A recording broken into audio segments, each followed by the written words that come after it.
Good afternoon, everyone, and welcome to the second day of the launch of the joint UNEP-FI EBF report on testing the application of the EU Taxonomy to core banking products. I'm Daniel Bouzas. I'm part of the EBF team, and I was involved in the secretariat of the report.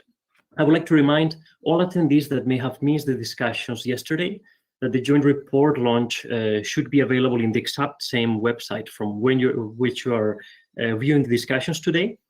And also the full recording of those discussions should be available here.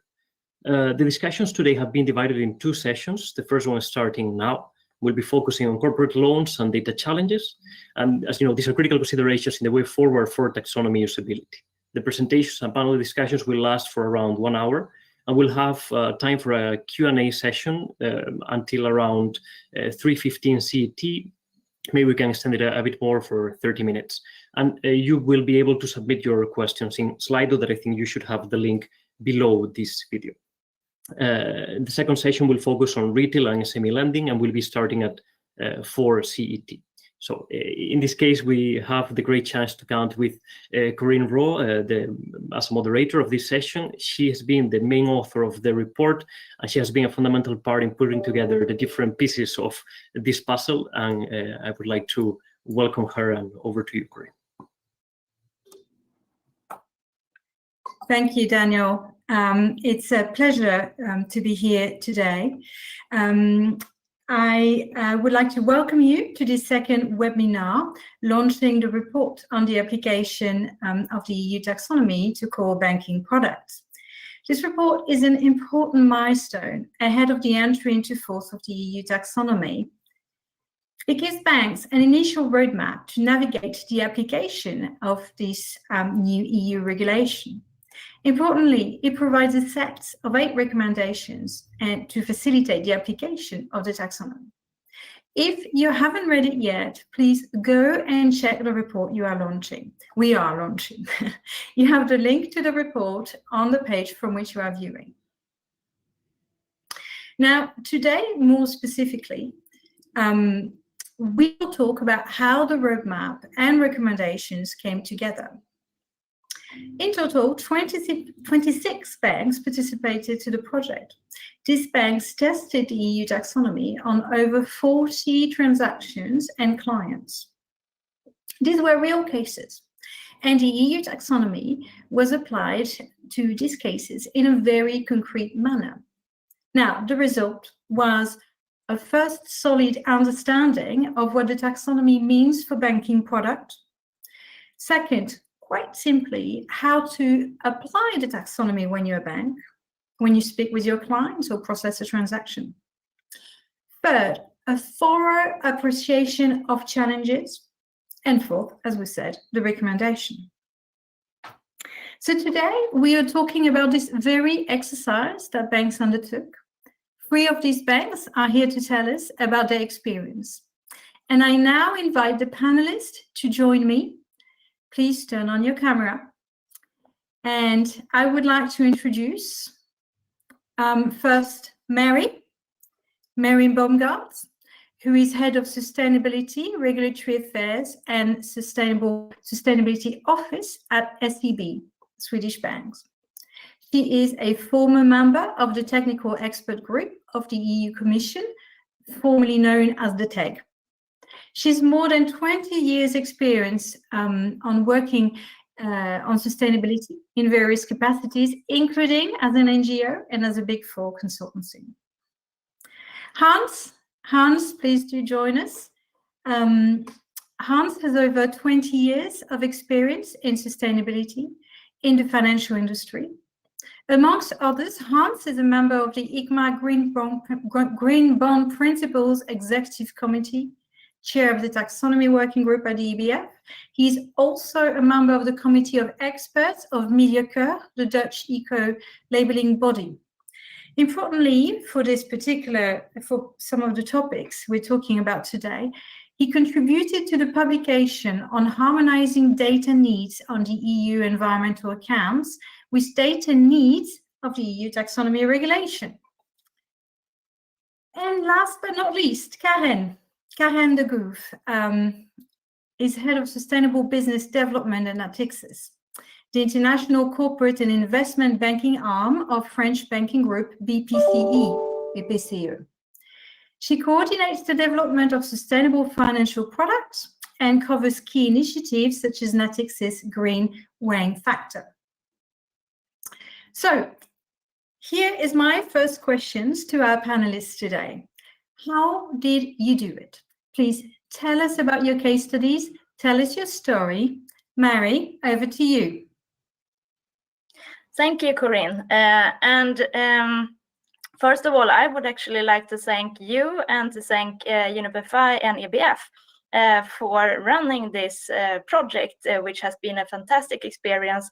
And I honestly believe that thanks to this case studies and the work, we got a head start now on getting to know the taxonomy. So when kind of the race is on, we, the participating banks, we actually have some pieces of this puzzle right now.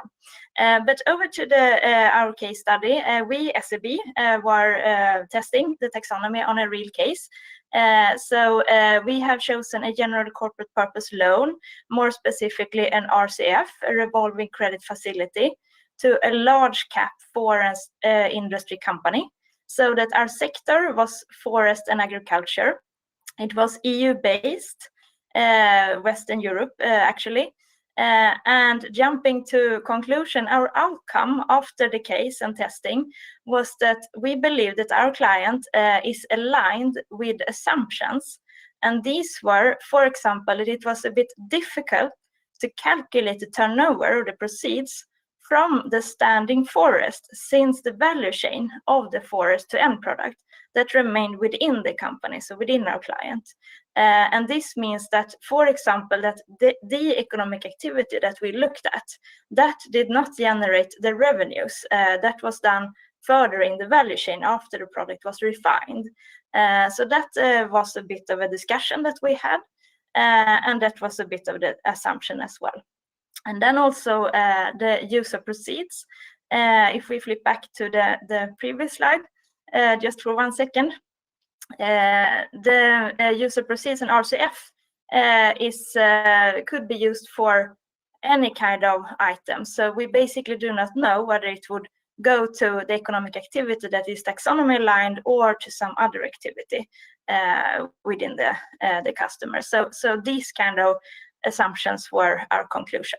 And now if we move to the next slide, I actually like to have a lot of details, but we were specifically not allowed to. So instead we were encouraged to use visuals. So therefore I have included a visual graphic in the form of a cone. Because this is basically what we did. We took the taxonomy and we kind of pushed it step by step through this cone, and the outcome was that yes, we believe that our client was aligned. So the first to decide was to go for whether we would use the mitigation or the adaptation criteria, and in our case we used the mitigation. Then we looked at various codes in the taxonomy, the economic activities available within mitigation for forestry, and we went for existing forest management. We looked at the criterion, which is behind the visual graphics here, and tested them. And then we looked at the do no significant harm assessment, and also the minimum social safeguards, and outcome this result. So if we take the last slide, I think that what we actually learned, if we move on to, yeah, thank you, what was the best thing with doing this testing for us was that we actually learned and got a generic understanding of how to apply the taxonomy. So this slide that my very good colleague Eva has produced is a step-by-step application, a generic one, on how to apply the taxonomy on kind of any company or any case. So I think that was very positive for us, and I think the client appreciated as well. That's what they said. And what we all realized, that the taxonomy is an excellent tool. It's possible to apply, but it also has a lot of depth to it. So I think that anyone with a kind of curious mind will be attracted to the taxonomy and like it. So this was some experience from us. And now over to Hans and the next case.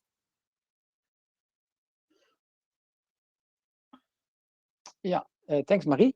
Yeah, so I would like to present a real estate case study. Maybe I can have the next slide, please. Yeah, thank you. So it is also a revolving credit facility, but in this case linked to the external ESG rating of the client. And I'll come back to that in a minute, why we did that. It is a so-called improvement loan. So the margin of the loan is depending on the sustainability rating of the client. In this case, it is a GRESB rating for the global real estate benchmark rating.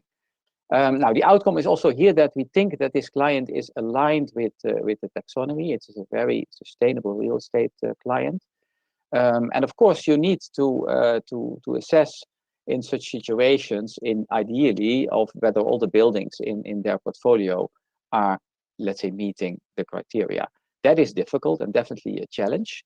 The do no significant harm and the minimum safeguards can be checked at the company level at least. That is a process that we, just like SEB, have in place within ING. It's called our ESR assessment. So for every client, we have both at the due diligence phase at the beginning, when the client is onboarding, but also during the transaction, we do those checks. So on those, we think that this client and also the process is aligned. Now, ideally, you would then also look at all the buildings, but that was not possible because also this is a general corporate purposes transaction. At ING, we also have a scorecard system in place for asset-based financing, and then these things would be much easier. So then you will indeed look at the individual building and whether the criteria in the taxonomy can be applied. Now, maybe I can show in the next slide how this product actually worked and how it's aligned. So the client is Jessina, French client, very good sustainability policy, and also a very high score in the GRESB rating, now 92 points out of 100. So they are definitely ranking amongst the highest in their industry. Now, in this ESG-linked loan, you will look at that GRESB rating as a primary, let's say, proxy for their sustainability, and that's also the message I would like to send for this case study. That it would be ideal that banks in the taxonomy can also rely on proxies like the GRESB rating for sustainable real estate, but also other certifications like we, for example, use in the green bond market, BREEAM, LEED, and so on. So the ideal situation is that those certifying bodies make sure that their sustainability assessment and their criteria and their certifications meet the criteria of the EU. And that would make it for banks much easier to assess clients as well as individual real estate. Yeah, I would like to pause here. We come back to the challenges that we face a little bit later.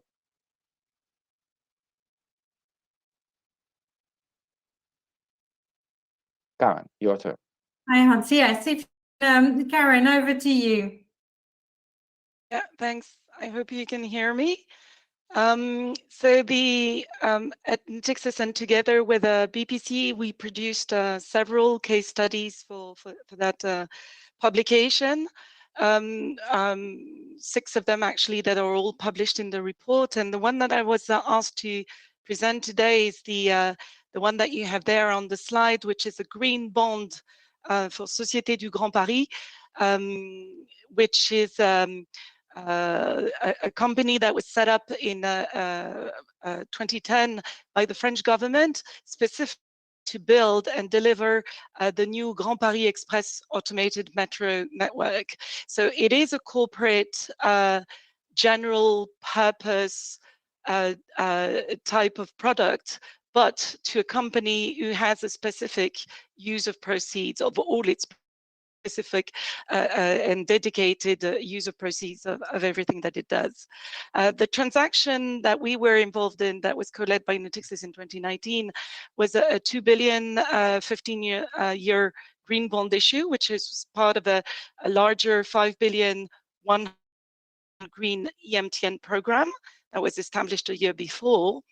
And the purpose, as I said, is to finance the development of Grand Paris Express, which is a fully a new automated metro network intended literally double the number of kilometers of metro lines, electrified metro lines in the Paris region. And this is expected to be done by 2030. Actually, sorry, it's not double. We have approximately 400 kilometers today, so it's to add 200 kilometers to that. It's probably the largest public transport project planned in Europe at the moment. It's a 35 billion euro of total capital investment, and it's a project that is part of the French government commitment to become carbon neutral by 2050. It includes, as you can see on the slide, it's a bit small, but you can probably see the whole network or expected network by 2030. It includes 68 new stations and 7 technical centers. So it's a huge project, and the bond. The bond program has dedicated use of proceeds to the network. As I mentioned, it complies with the green bond principles. It was certified by the Climate Bond Initiative, and it was verified by Sustainalytics. If you go to the next slide, so you can expect that project, because of its dedicated use of proceeds, to be completely compliant the EU Taxonomy. So we went through all the different steps to apply the taxonomy. Obviously, it's the mitigation one that is applied. You have the macro sectors construction, and you have the NACE code, specific code that was applied there. So basically, the data and sources that we used were quite straightforward. Most of the information is actually available on the issuer's website or through the bond framework. The fleet is expected to be 100% electric, and that's actually what is being used for the technical screening criteria. So it was quite clear cut and easy to apply. On the DNSH, we use most of the information is public. We made the assumption that most of all the EU regulation are being applied because the entity is located in France, and that all EU regulation is expected to be that the project is expected to be compliant with. It was actually specifically mentioned in all of the our clients' documentation, except for the compliance of the environmental and social impact assessment that doesn't specifically say that EU regulation is actually applied. On the methodology, most of the criteria are clear cut, so there was no specific methodology. It was actually very quick to do. We estimated the time that we allocated to approximately 2 hours, so it was a very straightforward example, and I can tell you it's not all of the 6 that we've run through were as easy and as quick as this one.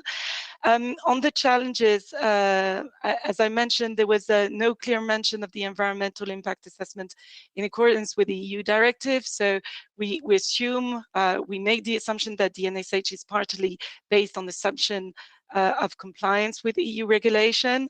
And on the benefits, I would say that it was, again, because the taxonomy on that specific sector, which is rail infrastructure, is quite clear cut. It was and that it refers to other part of the taxonomy on the fleet. It was quite easy to actually come to a conclusion, and the outcome is what you have at the bottom of the slide: is alignment with the mitigation criteria, the DNSH, and the minimum social safeguards. Again, with some level of assumption on the DNSH and social safeguards. If you go to my next slide, just very quickly, I want to mention that we actually went through the exercise of verifying or checking how the taxonomy was aligned with our own internal methodology, which we have developed under the Green Weighting Factor Initiative. The conclusion is that it's it's aligned on the principle. It's probably partially aligned on the technical screening criteria, but there's a clear gap on the DNSH, which means that most of the information for the technical screening criteria we already have in place in our own systems, but the DNSH is going to be a challenging one. And one of the maybe outcome that we can take from that case study is that DNSH eligibility being based on EU regulation was simple in that case, but it would have been much more difficult and challenging. That's what we experienced on other case studies if the asset had been based outside of Europe. And maybe I'll keep the last bit for the discussion on recommendations. Thank you, Karen. Yes, indeed. This has been very, very interesting. 3 interesting case studies, all a bit different. Different product, different location, different types of counterparties. Very interesting indeed. I think what we should do now really is discuss a little bit how the 3 of you can, both Hans and Mary, please do join us on camera. I think we should discuss a little bit first the challenges that you encountered as you went through this exercise. Who wants to go first? I think Hans, you sort of went into this. Yeah, so at ING we have quite some experience in analyzing green real estate, so to speak. But one of the challenges is, first of all, there are multiple standards in real Liam, GREET, and many others, and also the European, let's say, EPC labeling. So the question is, do you let's say really use all of these? And how are you going to match that and do the mapping? Now that links to the second challenge. Can certifications be a good proxy for sustainable real estate in the taxonomy, or is the taxonomy very limitative and will it only use 1 or 2 proxies? For example, we all know the debate in the current delegated act on the A label. Not all countries would have an A label for building. For example, in Germany, there is no A label for commercial buildings. So then that criteria would be very impractical, so to speak. So one of the challenges you'd expect is this really. So sector-specific challenges, in this case, real estate, isn't it? Indeed, yeah. So yeah, and then let's say the last, so sector specific indeed, and that is also very practical. So especially when it comes to DNSH and minimum social safeguards, imagine that for such a client in France, they will have a lot of buildings with HQE certification. Do we need to verify whether HQE is compliant with the taxonomy and whether that includes do no significant harm and minimum social safeguards? Of course not. We can as banks not say, well, let's put some extra criteria on top of existing ones. Another key challenge. It's all over the report. Do no significant harm and minimum social safeguards.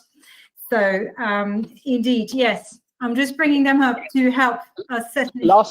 Last challenge, I would say, I think that my example made that clear. There is a big difference between general corporate purposes loans and asset-based financing, where you just finance one building or a few buildings. That also needs to be solved. So that's why it's so important whether you can use a proxy like GRESB, sustainability rating for real estate companies, as a proxy for sustainability. Okay, indeed. Another big theme, when the proceeds is specified versus when the proceeds is not specified. Thank you. Thank you, Hans. That's great. What about you, Mary? What did you encountered? No doubt similar challenges. Tell us about your story. Yes, actually, there were some similarities, absolutely. But if we kind of also remove the data challenge, if we put that aside, because obviously the lack of data at this stage is one of the challenges. But if we exclude that one, I think that we had challenges basically on 3 different levels or 3 different dimensions. And the first one were on some, details, nitty-gritty on applying the taxonomy. And I'm sure that the usability in the platform is all over on resolving that. But for example, if the economic activity itself that is taxonomy aligned is not creating the revenues, if that is down the value chain where you get the revenue, so how to count the turnover from that particular economic activities if that is taking place further down. So that could be one, and that could be, for example, internal pricing or some kind of mechanism. But that was one discussion and one challenge we had. So this relates to nitty-gritty. Yes, Sorry. exactly, on the taxonomy. Which we're referring to as segmentation. The segmentation of the alignment of the taxonomy is indeed one of the major challenges. How do we do this? Just continue, Mary. Exactly, and then I think there were some similarities with Hans. I mean, in the do no significant harm, that is most companies have DDs or due diligences on an entity level. And where to draw the line on what is enough on an economic activity level. And I think that a lot of market participants will, for sure, and consultants will develop new standards and new tools, and we are welcoming that and looking forward to that. But in the meanwhile, I think that was also a challenge. And then the third category was more on the banking core product side, on an RCF, unused of proceeds. Perhaps we need to split the RCFs in two, or perhaps there need to be some more product development and also an RCF could be drawn and undrawn, and these kind of discussions. But we're looking forward to the second phase of the project where we are hoping to dig into these kind of nitty-gritty. Yeah, so back to the challenge of the use of proceeds, which is unknown in the case of an RCF, with the added challenge of the drawn versus undrawn aspects. Absolutely. Karen, what was your take on the challenges you experienced in your case?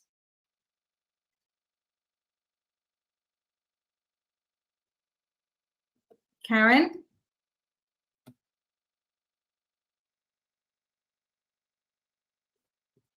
Karen?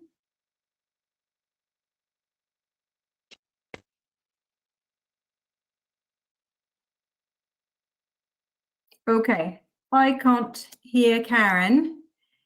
We can't hear you. Can you hear us, Karen? Yes. Okay. Oh, we can hear you now. Go ahead. You can hear me? Okay. Yes, we can hear you now. Go ahead. Sorry You about take this. on the I had no challenge. control of my mic. So we faced, I think the example the case study that I presented is probably not the best example to go into the challenges part, because it was actually, as I mentioned, an easy one. And again, it is a corporate financing, but on a company that works pretty much, it's like a very large special purpose vehicle. So you may say it's very similar to what we encounter in project finance.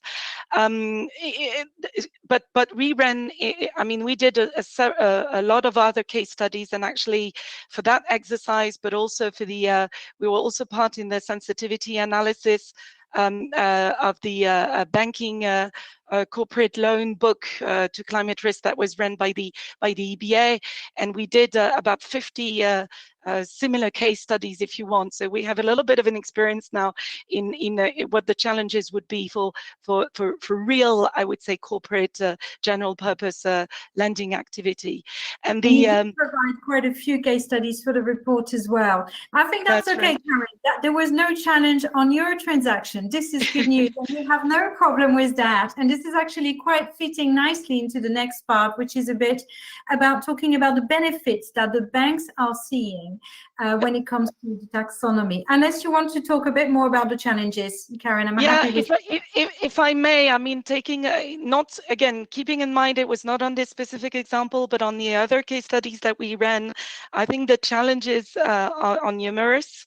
Data was obviously mentioned by Mary and Hans, but I see also a challenge of which is a very practical one on the lack of preparedness of the bank's IT systems. We are not prepared today, none of us in our IT systems, to collect the information that is requested for the taxonomy to be properly done and properly applied to our loan books. So there's a huge IT challenge there that will obviously take time to be remediated. I see a process issue as well, and a sort of responsibility issue. To give you an example, today on those case studies, several teams were involved, including the front office, and we have the luck at Natixis to have a dedicated team whose day-to-day job is actually to originate green transaction. So applying the taxonomy is pretty much part of what they do on a daily basis. If you don't have that sort of organization, then it may be difficult to actually get people on board. So there's a lot of, I would say, change management to be done as well. And that's one of the challenges that we run into, lack probably of training and knowledge of what the taxonomy actually is and what it is useful for. Right, absolutely, Karen. I mean, this is really an important one, the technical skills that are going to be needed to practice the taxonomy on a day-to-day basis. Some of the burden of this, part of the burden is going to be taken on by the IT systems, but which is in itself a challenge. And then there's the second challenge, which is actually the level of skills that is required, which is really changing. Corinne, may I bring up another challenge, which may be the biggest challenge of all? So we must respond to client needs. And I think this whole debate is a little bit too much sometimes about labeling and identifying whether we have green assets. But in the end, labeling is just a nice side effect, I would say. So it is about providing our clients with the right financing solutions for the right problem. And so what they need to do is being in line with the Paris trajectory. And that means that they need to have an investment plan in place, and they need to calculate abatement curves to see which investments will lead to a lower CO2 emission. Now, that is, I think, what banks need to do. So we need to advise them on the best capital structure and make sure that we have the right products for that. And that they can then label those products as sustainable is maybe, let's say, nice, but it should not be the goal. And so the real challenge, I think, for banks is helping the clients to invest in the right things. Okay, that's well, I think and everyone was quite aligned throughout the project on the importance of meeting clients' needs, not losing sight of that primary function that the bank actually has, which is to serve their clients. Absolutely. Now, moving on, the benefits. Everyone did recognize that there were some significant benefits that would be coming out of the taxonomy. Can we talk a little bit about this? Who wants to go first? Mary. Yes, I can go first. I actually think sometimes we are, or in this project, we have been very down into detail. So we have been digging into the taxonomy, looking at all the criteria and so on. But I actually think the best item with it and with testing it is the purpose of it. I mean, we actually get with the taxonomy a tool to resolve climate change while maintaining financial stability. So applying it will create comparability, clarity, and completeness in understanding where the market is and where the market needs to go. And of course, that would make it easier to calculate risks and opportunities on climate as an externality. So to put a price tag on climate. And I think that is what the market is needed. So that will be, I think, the key benefit from it. And then, of course, yes, it's a journey. This was the first case testing, and we realized that, yes, there is more work to it, absolutely, and there is more understanding to gain. But it's definitely a big step forward from where we were when we started this project, I would say. Okay, so if I summarize, I think, is it fair to say, Mary, you're talking about the clarity and the transparency that the taxonomy is going to bring to the way we understand banks as being sustainable. Hans, do you have a view, or Karen, what do you think? I think it helps also enormously to reduce greenwashing. And with that, I mean that, of course, we all know that greenwashing is very much a problem of associated with labeling of products. I am also a member of the advisory board of the Dutch Ecolabel body, and in Europe there is of course, in the EU Circular Economy Action Plan, the Commission has indicated that they want to let's say make sure that companies substantiate their environmental claims using standard environmental footprint methods. So what I see in that let's say in that board is that the EU is clearly moving to a single market for green products initiatives, and that there is, let's say, accredited verification of certain claims. Now that means for me that banks, they can of course put green labels on products, but ideally it would be based on labeling of the activities of the companies themselves. And those labelings should be accredited by accredited auditors also, and let's say meet the normal criteria for sustainability standards. And just like BREEAM and LEED are also certified by accredited auditors.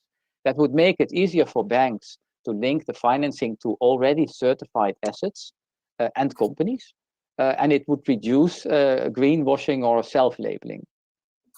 So something along the case that basically the taxonomy is going to encourage stronger accreditation, further reliance on stronger accreditation sort of processes, which is a good thing.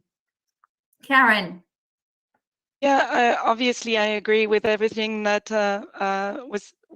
everything that was said by Hans and Mary on harmonization, clarity, creating a level playing field in the financial sector as well, at least in Europe, if it's not globally yet. One thing that I would add is I believe that it will increase business opportunities as well. And I say will in the future, not at the present, because it will, when indeed the taxonomy fully includes and allows us to measure transition. And that's one of the things that struck me yesterday in Martin Spolker's presentation. I don't know if you noticed that sentence where he said, we need to shift from greening finance to financing green. I think the taxonomy should not be and will not be only about financing green, it's about financing transition. And as, if and when, and it's probably when rather than if, the taxonomy fully includes that granular taxonomy or those granular this granular pathway, this needed granularity, including all activities and not only the pure green ones, that will allow banks to actually measure transition, then the taxonomy will definitely be very helpful to create new products and generate additional business opportunities. Yeah, I fully agree with Karen. So also the Article 8 disclosures, of course, that we will see probably this year and next year from companies, the percentage of sustainable revenues, or if you wish, revenues from sustainable activities or products, as well as the associated CapEx and OpEx, will bring much more clarity. So I fully agree with Karen, what I already said a little bit earlier, that we must talk with companies about their investment plan towards low carbon. And that is exactly where the CapEx and OpEx comes in. So I think the EU is indeed spot on what with respect to not talking about greening the financing, but greening the economy. And it will be much easier. Yeah, it will be much easier when companies have to disclose this according to the taxonomy. I was just reflecting and thinking you're making an important point, that the taxonomy is actually not a process that comes only at the end and it is fairly static. It is also a dynamic process that encourages engagement with clients, which is really good. And it has to come up front at the beginning of the process. This is where it's going to be, its application is going to be the most successful. And whereas Karen says, we will develop most business opportunities. So this is really positive point. The EU taxonomy can lead to business opportunities. Very important point indeed. I may want to give one more nice example, I think. For example, we have, of course, today the case study of that real estate company. Now, in the building sector, of course, maybe not all of you have seen that in the taxonomy, but there is a small line somewhere in the building criteria that says that the EU will work on embodied carbon for buildings. And that means that you will not only look at the energy efficiency of the building, but you will also look at the embodied carbon, meaning the carbon embodied in all the building materials in the entire life cycle. Now that is something which is not yet included, of course, in most of the building certifications. But it brings, let's say, me to an interesting point. When you have a debate as a bank with a building materials manufacturer, then you can ask that building materials manufacturer whether they produce actually the right things. So imagine that you produce bricks or wood or concrete or cross-laminated timber, or even sandwich panels or glass, all let's say materials that you can use to make a facade for a building. In an embodied carbon discussion, it's about the CO2 emission per square meter of wall. And so this whole debate will change when you just go to a client and you say, okay, per square meter of wall, are you in the right place, or do you have to make acquisitions to be in that right place? Are you producing, let's say, walls that or materials for walls that are high carbon, or are you producing materials for walls that are low carbon, for example, cross-laminated timber? And that results in an interesting debate with such a client, what to do and what kind of investments they have to make in order to perhaps even change the business model. A really, really good concrete example of how you're really moving things forward as a bank, part of the conversation, and helping to bring forward new ways of thinking thanks to the taxonomy. Thank you, Hans. This is really good. So I think we had a really good exchange around the positive, the challenges we will need to overcome.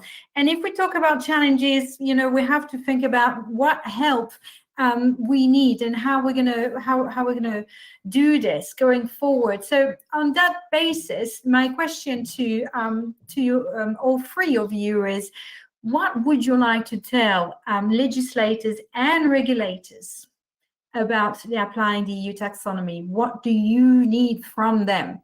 Who wants to go first? I can take it. We need a lot of things. First of all, I think we need time. We need time to, as I said, to adjust our IT systems. We need time to train people on what this is all about, so that it really spreads across, all the people who work on those subjects in the bank, rather than and I mean, I'm talking origination, risk, and even back office and so on, rather than just very few experts of environmental issues. And that's really key. So we need time. We also need time to make sure that all the corporates that are our clients do start communicating on the information publicly, on the information that we need from them to be able to collect that data and include it in our own calculation of a green asset ratio. Which is, at the end of the day, our obligation as banks under the taxonomy under the Article 8. So we need time. Regarding the major problem that we are facing with data collection and data reliability, I think the one thing that would be needed, which is probably the most important one, is a centralized source of data that are verified, that are used by everybody, that are open source, accessible, usable by all the parties involved and financial actors, as far as we're concerned, that would be monitored at the European level. So a centralized, and maybe I'm dreaming when I'm saying that, but a centralized European database for all the data that we need to apply the taxonomy. And then maybe finally, what I think we need is clear guidance as well, which we can help as banks build, but we need clear guidance on how we as bank should apply the taxonomy. We and this is maybe touching a little bit on the stage 2 of the work that we have been involved here in. Basically, this report is the result of phase 1 of the work, and phase 2 is really going deep into how do we actually make it, how do we apply and provide very clear guidance on how to apply. And we could from the early conversations, we already see that we all have our own interpretation of what applying the taxonomy and measuring our green share actually means, product by product, whether loans are drawn or undrawn and so on. That sort of question we need at the end of the day clear guidance, because we have a common language now. We need a common way of using that language as well. Good, thank you, Karen. That's really helpful. Mary, would you like to add something to Karen's summary? Yes, I think if we all of us read together, we can make a long list of no, but of course, I mean, any kind of support is most welcome, and the taxonomy itself is working well. But I mean, going into nitty-gritty, then where we need to continue the work. So I would go for 3 things, and the first, the time perspective. Which is, of course, I mean, we banks, we are up to disclose for 2021, the same for companies. So this is known, but of course it will be difficult with the data availability. So the time perspective and what is recommended for the first year, basically, or perhaps even the second year, something around that. That is number 1. Second, of course, and that was mentioned, usability support. So nice job, Helena. We are, I mean, I know that the usability subgroup in the platform is working on this, and it's most welcome. And also we are therefore looking forward to the second phase of this project, because the first phase was very helpful for getting us to where we are right now. And now we have a couple of kind of challenges and some things that we actually can resolve within this group and kind of look into and prepare, and some things where we actually need further guidance. So this next phase, I hope, will take us a big step even further. So these are the 2, and then thirdly, I mean, perhaps something around facilitation of handling of data. I know that it has been discussed, some kind of database, but something which would facilitate in that regard. Those were my 3, I would say. Very good. Okay, Hans, what would you like help with? What is left, I would almost say, yeah, but I still want to say a little bit more about data. Karen and Marie have already told about data needs and so on, but on behalf of the taxonomy working group of the EBF, we published last year some ideas on that. And to summarize, the real economy companies use in Europe, and not only in Europe but also across the globe, 10-digit data to classify products. And in the European member states, there are environmental accounts that are obligatory for the member states to publish, and they use data from companies with 10 digits. So that's a lot more digits than for example, what we use in the taxonomy, where are only 4 digits. And so, for example, electric vehicle has 10 digits in Europe. And so it can be identified by the customs when you export a green car, an electric car to another country. Then the customs of both countries will monitor what kind of product is actually exported. Now, in the environmental accounts, the statistics offices combine that kind of detailed product data with environmental characteristics of these products. And in order to do that, they reach out to the companies, and the companies must fill out questionnaires and phone calls and so on. So the statistics offices already, let's say, collect such data on a company level. I tried to get those data, but that's not possible due to, let's say, privacy regulation, and not available, so to speak, for the financial industry. Now, it is, of course, very annoying when companies would be approached by all their banks, and you know that large companies will have, let's say, 25, 30 banks sometimes, to get sustainability data, and also by the governments or by the statistics offices to get even more data that are all very similar. And so that will be a mess. Now, my suggestion, and that was also the suggestion that I think I put in a paper last year for the JRC, the Joint Research Center, is to harmonize this in Europe. So to use exactly the same coding systems for monitoring production and trade in Europe and globally as we do in the financial sector. Otherwise, you get two different reports. You get one environmental account for the member states showing investments and added value for environmental products and the like, and we get a green financing reporting that is totally different. So that's not practical. The second point, I think, is more simple. That is the do no significant harm. So you can do no significant harm checks at the level of individual projects, but most banks will do, of course, financing on the basis of companies as a whole, so general corporate purposes. That means that you must do those checks also, or you must allow also to do those checks at the company level. Now, last but not least, many banks also finance, of course, SMEs. And especially for SMEs, the use of proxies is very important. And most SMEs are not so transparent. Also, for larger companies like the real estate company I gave, also there the use of proxies is important. I think the regulators cannot expect from banks that we, on top of the kind of certifications that the EU promotes, the kind of energy performance, the declarations that companies already issued to their clients, they cannot expect, I think, that banks on top of that will screen additional criteria that are not yet in the certifications. And so we should, as financial institutions, promote that the certifying bodies and the EU implement all the criteria that are needed for sustainable activity, implement in the certifications and regulations that are already in place. Okay.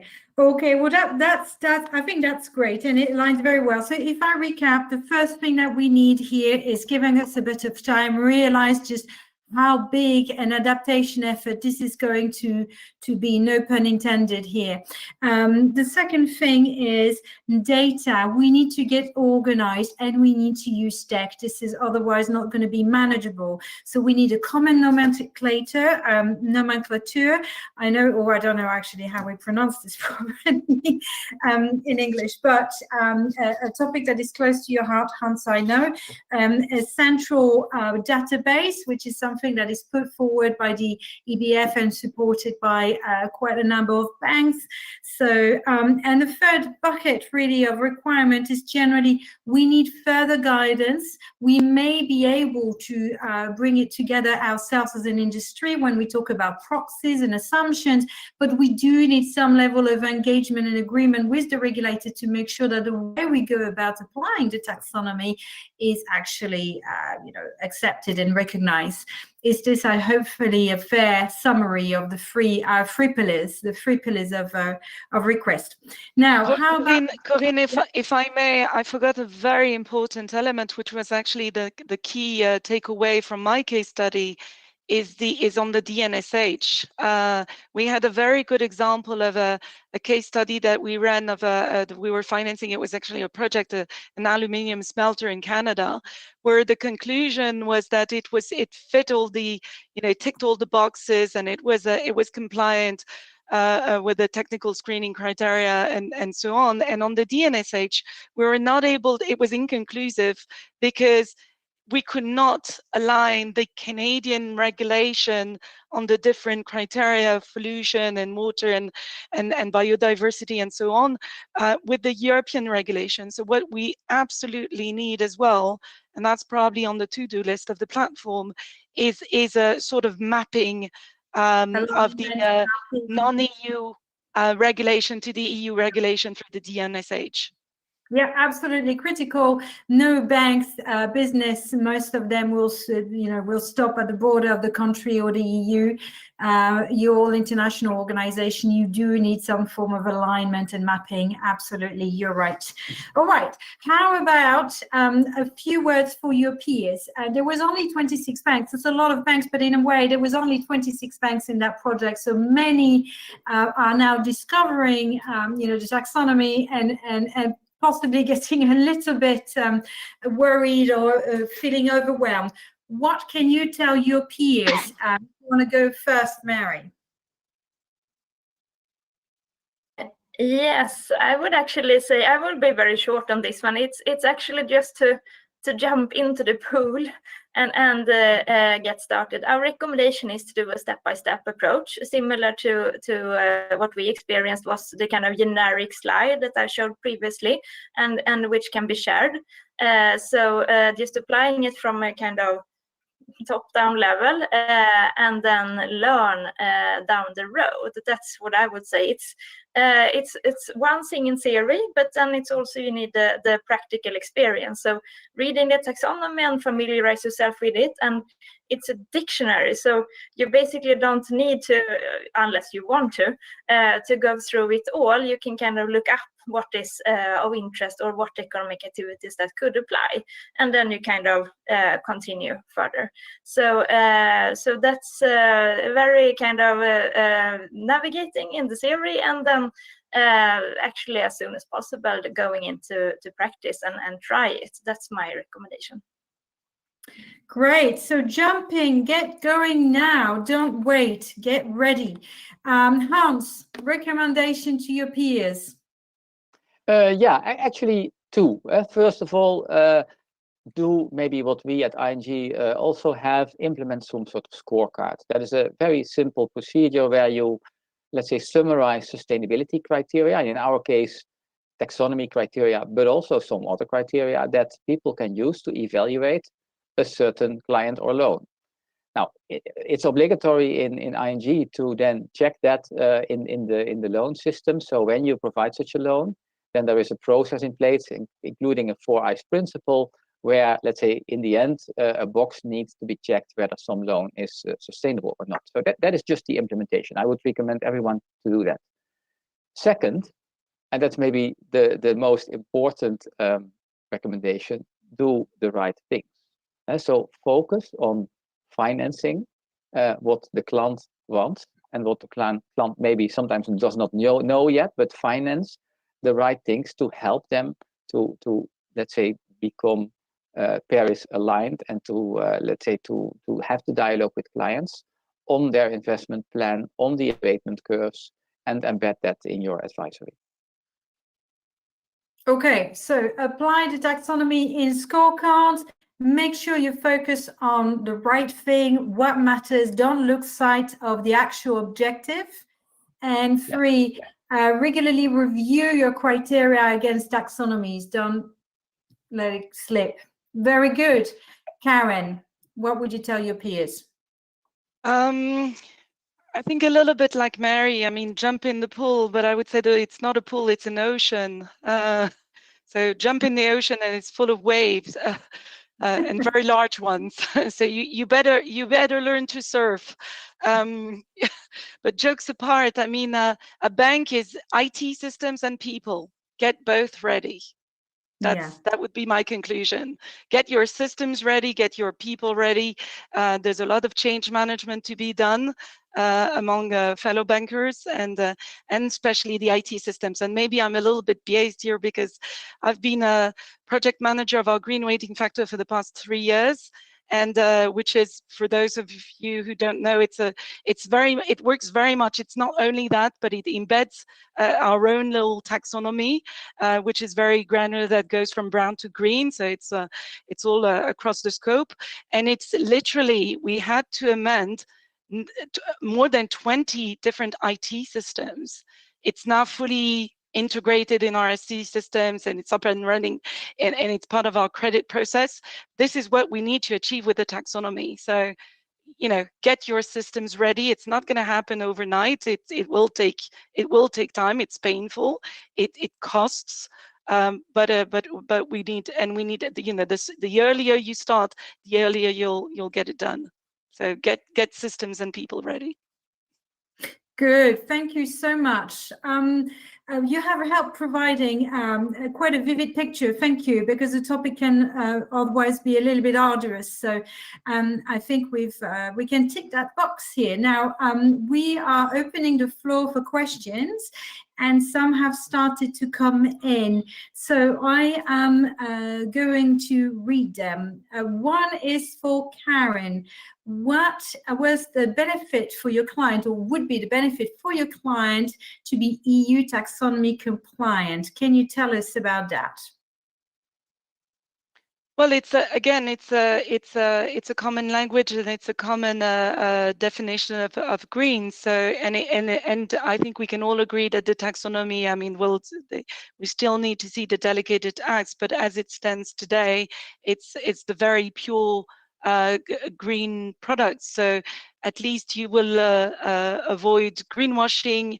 It's a how can I say, the best probably label that you can get on the product if it's taxonomy. If you can say today it's taxonomy compliant, or if X% of the actual product is taxonomy compliant.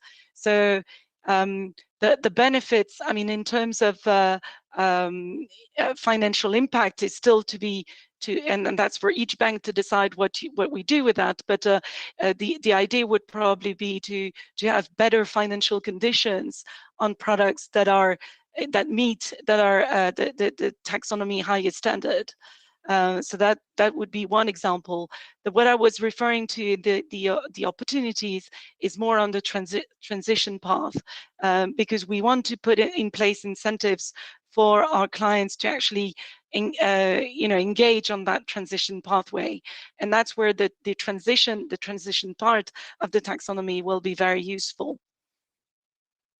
Thank you, Karen. That's a great answer. I appreciate that. Another interesting question coming up on the topic of adaptation, and we've had quite a few exchanges on adaptation, which we know is a slightly more difficult part than mitigation. How do you evaluate a client's resilience when it comes to aligning with the taxonomy? So resilience, adaptation. How did you go about this? Anyone would like to take this question more specifically? Maybe just first a practical example. So there are companies who have, let's say, specific products that contribute to resilience. For example, chemical companies, they make all kinds of products, of course, but some of these products might also contribute to, let's say, changes in climate, like drought-resistant seeds, or certain, let's say, products to make dikes to protect against flooding, and also all the materials needed for that, so woven fabrics. So in fact, when you look into a company, what they actually make, then you will soon discover that a lot of these products will actually address a climate change adaptation, stress situations, whether it is about heat, cold, water, flooding, etc. So I tend to approach it from that perspective. There are, of course, also companies who are, let's say, a bit more focused on that, but that is, I think, the minority. So most of the companies will just do that. In general, it is also physical risks, of course. To what extent do you have certain assets in dangerous regions, and do you need to take measures? But I would say the interesting part is actually where companies can contribute in what they do to fight to adapt to climate change. Very good, thank you. That's really helpful. Yes, in adaptation. So there are ways to go about adaptation, even though it's a bit less straightforward at this point, and there's a bit less experience. I can just add, yeah. I can just add on to that. I mean, absolutely, we have, I think most of us and in this project has started out with climate change mitigation. I mean, that was the first, that's what we have looked into so far. So there is, of course, much more to explore and to dig into on the adaptation. But as Hans mentioned, on the physical risks, I think it could be the case that they are a little bit easier to kind of ring fence or to kind of to finance in that regard, because then it's something, it's a measure, it's a physical, you build a wall for water or some kind of protection. So we will see, but it could be that we will find some nice and easy items that will fit into lending products on the adaptation side. But that's also for us to explore further going forward. Yeah, and we as bank do not know sometimes all these details. So it would be interesting when companies start to disclose the revenues from products that actually contribute to climate change adaptation. I'm sure that we will see a lot of products that we have never heard of, but that play a role in adaptation. Yeah, we're early in the journey, really early on. There's a lot more to happen that will probably change the game on adaptation. Question: how should you adapt your internal bank's processes? This is a big question, but perhaps we can give one or two elements of response. Would anyone like to pick that one? I can just mention that we are working and have been working for some time now on classifying our credit portfolio. So this is how we have kind of approached and the internal work. And what we also have done is that we have developed taxonomies, a potential alignment of the taxonomy screening tool. So with that, we can kind of a little bit take the temperature on listed companies, I mean, in the market and in Europe and on stock exchanges.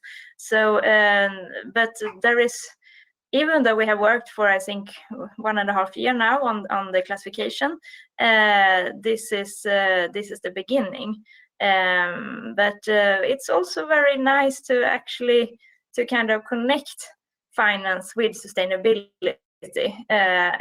and to integrate it, which is happening. Yes, absolutely. Thanks, Mary. That's quite helpful. Anyone wants to add something on the bank's processes? Alignment? Go ahead, Karen. I was going to say we have again this experience of including the green weighting factor, which includes a taxonomy part in our own internal credit process at a very granular level. So technically what is happening today is that we don't have a single transaction that goes to credit committee without having the information of what its impact on climate in particular, but the environment in general, depending if the sector is material for environmental issues, is going through credit with that set of information. I think a nice extension would be, or will probably be, to have what is the green share of that transaction according to the taxonomy. And that's probably the way we'll be looking at it, because basically our technical pipes and processes are already in place with the green weighting factor. So it will be a nice add-on to know whether, when a transaction goes in front of credit decision makers, what is the share that is aligned with the European taxonomy, or if it's nil. So some banks, I mean, the message here is some banks will be in a position to complement and enhance their process thanks to the taxonomy, but not necessarily start from scratch, which is a good news. Hans, you wanted to say something?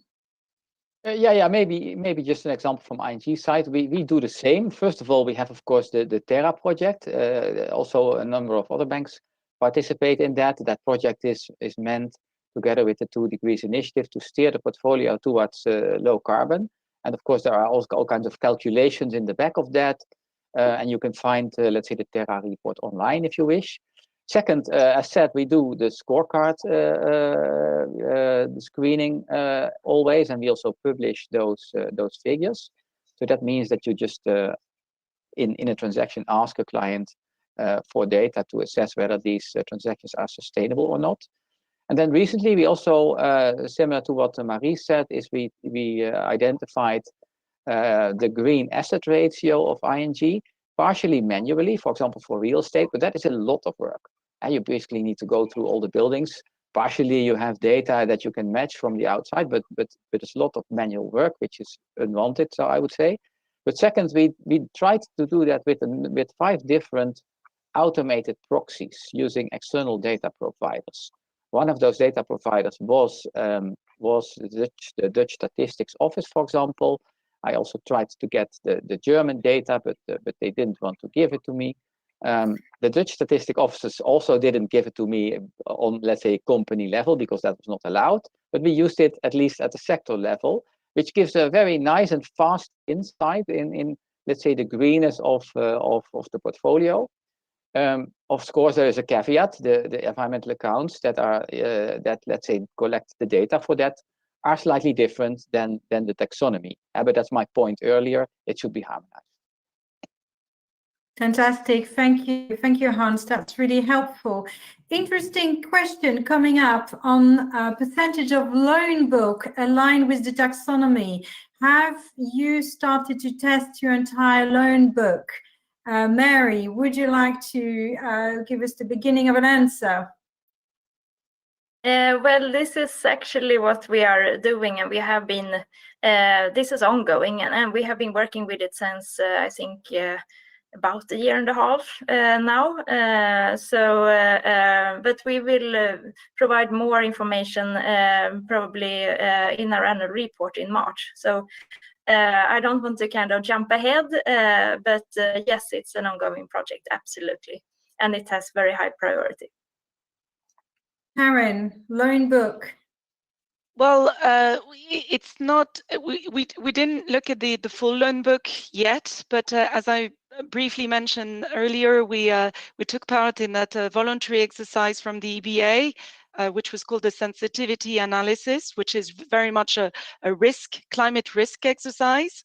And for some reason, the EBA thought it would be interesting to use that risk exercise to require from banks who were participating in the exercise to calculate for, and it was exclusively for the corporate European loan book, so corporate finance in Europe, to calculate the green share. So the taxonomy share of it that would be aligned with the taxonomy. And the results were very low for us, because we ran through that exercise with applying strictly the taxonomy as it is. So no proxies, no shortcuts, no assumption that, you know, if an entity is based in Europe, then it is aligned with all the DNSH criteria, and so the result is 0. Basically, it's our green share with a strict application of the taxonomy is 0%. And that's probably not the result that we would want to communicate externally, but that's the reality of that initial exercise. And that leads me to one comment I wished to make, is that the taxonomy is not useful for banks for a risk assessment. For making a risk assessment and climate risk assessment, it is not useful. The way it is today, and maybe that may evolve in the future, you know, when there's a brown and neutral taxonomy that are added, but with only the pure green part, it is not useful for risk purposes. Okay, so you are picking up on the next question here, which is saying, sorry. Should we have, no, that's fine, it's a smooth transition. Should there be a brown labeling scheme? Do you support that? And if so, what benefit does it bring? You started to touch upon it. Do you want to expand a bit more? Maybe Hans or Mary would like to say something. I can start, maybe. Yeah, a brown labeling scheme, I think there is one in preparation. Maybe Marie can say more about that, but I would say there is a sliding scale here. So on the, let's say, on the one hand, you have the green threshold. Everything above that will be green. For example, if you would take cement, all the cement below 498 kilograms per ton of cementitious material, if I'm not mistaken, is green. Well, then you have a lot of cement in the middle that is maybe in transition. And then maybe you also have some manufacturers that are at the very bottom of the scale and producing with very high CO2 emissions. So you could call that brown. Yes, so I do see that is useful. But in the end, you need to have that debate with such a manufacturer about how to transition. And then maybe whether you call it brown or in the middle doesn't matter so much. Lovely. Okay, thank you very much. We have questions coming up on SME data challenge. It's a very, very relevant question. But what I would like to say is our next session in half an hour is going to be on SME, or in 45 minutes is going to be on SME. So please do look into this webinar to listen in. If you can, if one of you could give us a two-line answer so that we don't steal the show for the next webinar, but give a little something to the person asking the question in case they cannot make the next webinar. What do you say is the key to applying the taxonomy to SMEs when it comes to the data challenge?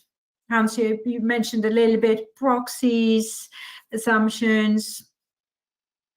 Yeah, I think it is important that you need proxies.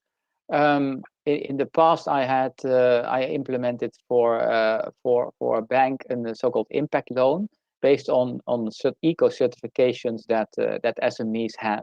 For an SME, issuing, let's say, a sustainability report is not an option in general. And so what they can do, and what also the pioneers do, is to have certifications on products and services. And the big advantage for a bank is that the criteria for such a certification on a product is external. It's defined by a certifying body, and probably, let's say, the criteria are in general very good, and sometimes also layered like gold, silver, and bronze. So if we could rely on such certifications and that kind of data from SME companies, then I think you have a very reliable proxy to identify the greenness of SMEs. Also, by the way, for that loan program, the EIB provided impact loan tranches to finance certified SMEs. Okay, lovely. Thank you. Thank you for giving us the beginning of an answer. Very last question. How would you like to see, we talked a little bit, Karen, we brought this up as an important point, aligning internationally. What would you like to see other jurisdictions do with the taxonomy? Well, obviously, there's a level playing field issue here amongst banks and financial players. So, yeah, I guess it would be good to have an alignment between the European taxonomy and whatever other taxonomies are out there and in an international level, and that's probably the aim of the international platform. At the very least, the financial actors who are not European but active in Europe will use the taxonomy, the European taxonomy, in the same way, and should have the same obligations to do so. But yes, ideally, there would only be one global international taxonomy. So, and that's probably a further dream than the centralized platform, the centralized data platform. But so at least we should have those, very clear guidance and tools to help us understand the similarities between the different taxonomies. So we should have a sort of mapping between the taxonomies, the other taxonomies that may exist out there, and at least with the underlying elements that we need to apply it, including the DNSH and all the regulatory, all the regulations and so on.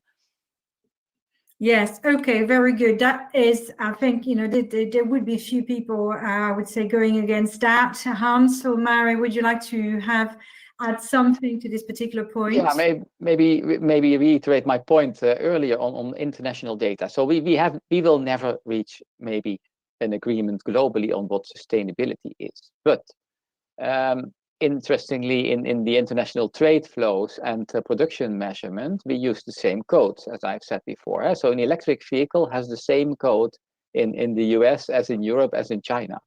And of course, clean coal also has a 10-digit code. So if an investor knows that a certain company, based on their disclosures, is investing in clean coal, yeah, maybe then you can either proportionally exclude that or entirely exclude that, depending on your preference. But at least you know, based on the product codes, that they produce such a product.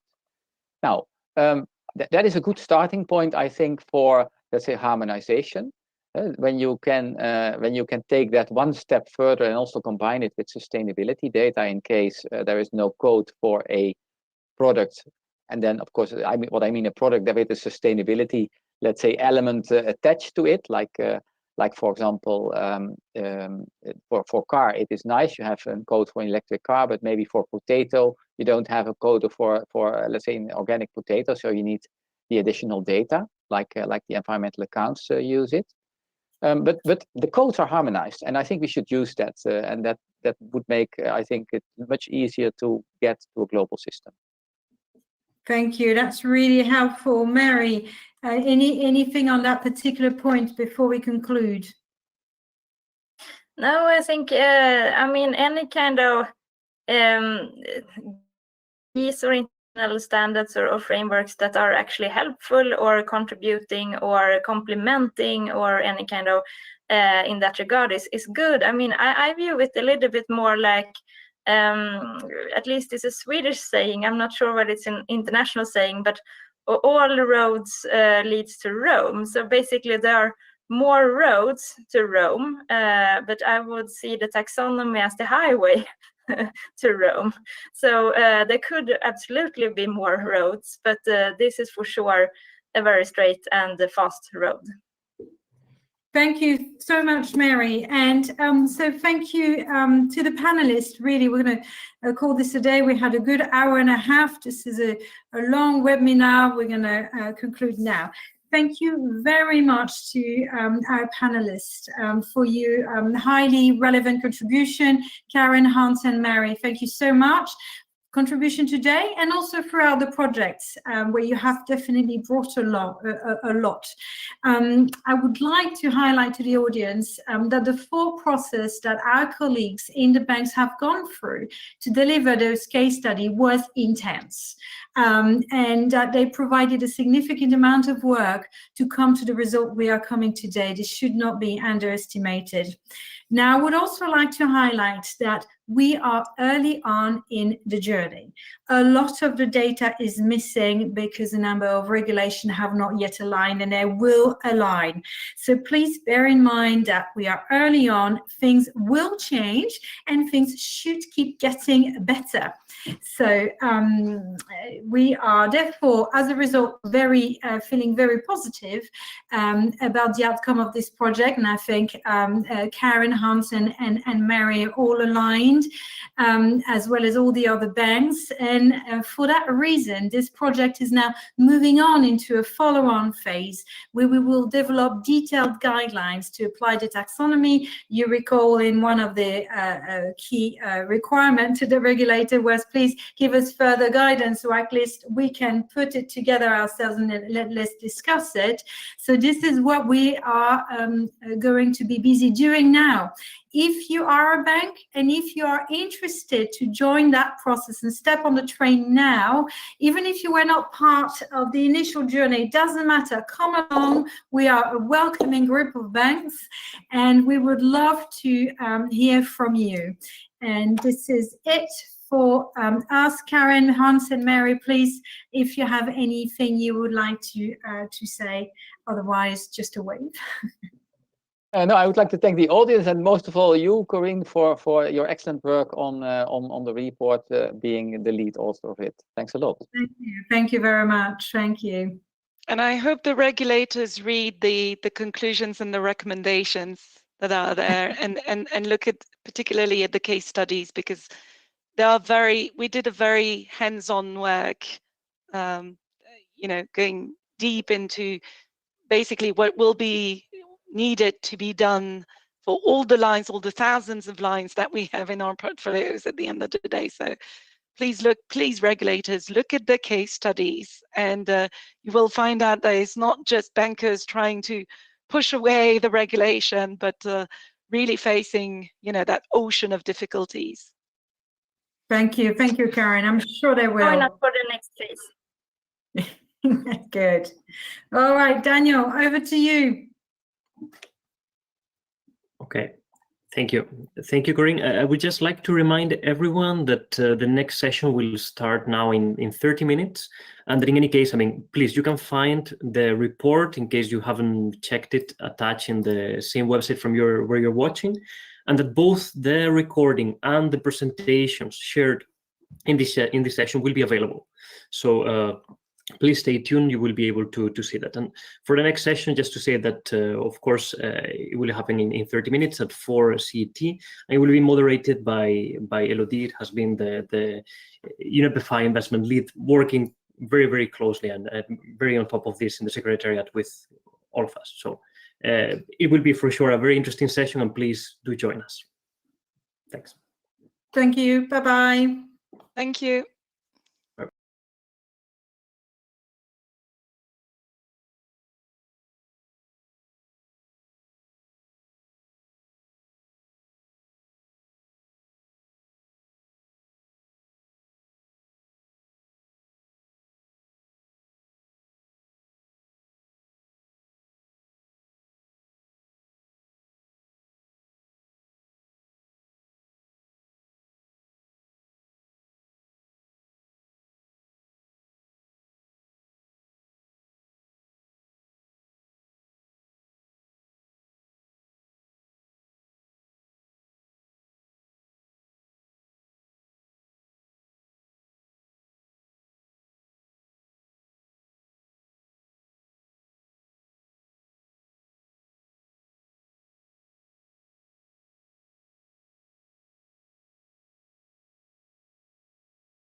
Thank you, Mustafa.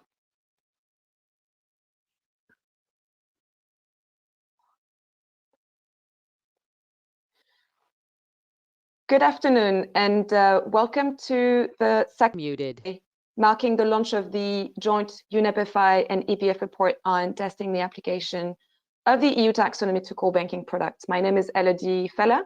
I lead the investment program at the UNEP Finance Initiative. To all attendees, you are kindly invited to download this report that we launched yesterday from the UNEP-FI webpage or the EBF webpage. It's actually under the page on which you're watching this video right now. The report includes the analysis of the pilot and also includes links to the case studies, notably those that will be presented today by the banks and the panelists themselves. The virtual event today has been divided in two sessions. The first one earlier this afternoon focused on corporate loans and data challenges. I believe it's been recorded and you should be able to access a recording from the UNEP-FI page shortly. This session focuses on the application of the EU taxonomy to retail and SME lending. We have 90 minutes and we will run this session in 4 steps. First, I will start with a 3-minute quick review of what is in the report. I have a couple of slides prepared for that. Then we'll have presentations of the case studies from the panelists. And then we'll have a moderated discussion on lesson learned with our panelists. There will be plenty of time after that for a Q&A with the audience. Please prepare your questions, post them on the chat box during the presentations. And I believe there's also the Slido mentioned on your screen. So please post your questions during the presentations and the panel discussion. I will aim to include your questions as they arrive. So if to the next slide. So the work of thank you. So this is the work of 26 banks that have been testing the application of the EU taxonomy throughout last year. Also a number of banking associations and key observers. And the result of the work is that it's evolved into becoming a central in how the banks looked into the taxonomy usability for themselves. We started as a voluntary test of the EU taxonomy when the taxonomy regulation did not exist yet. We tested it and the banks tested it over 40 transactions and clients to understand the implication of the taxonomy in the widest possible array of situations.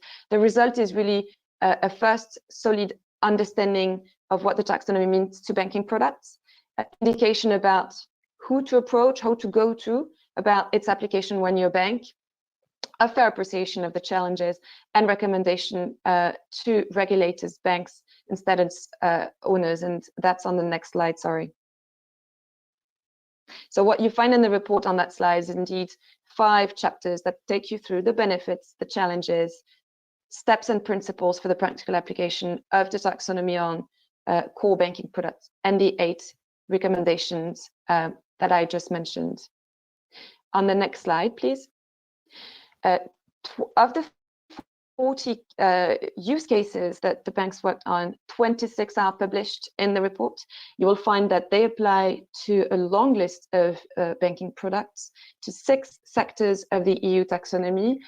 We obviously based ourselves on the EU taxonomy that was published by the Technical Expert Group in March 2020.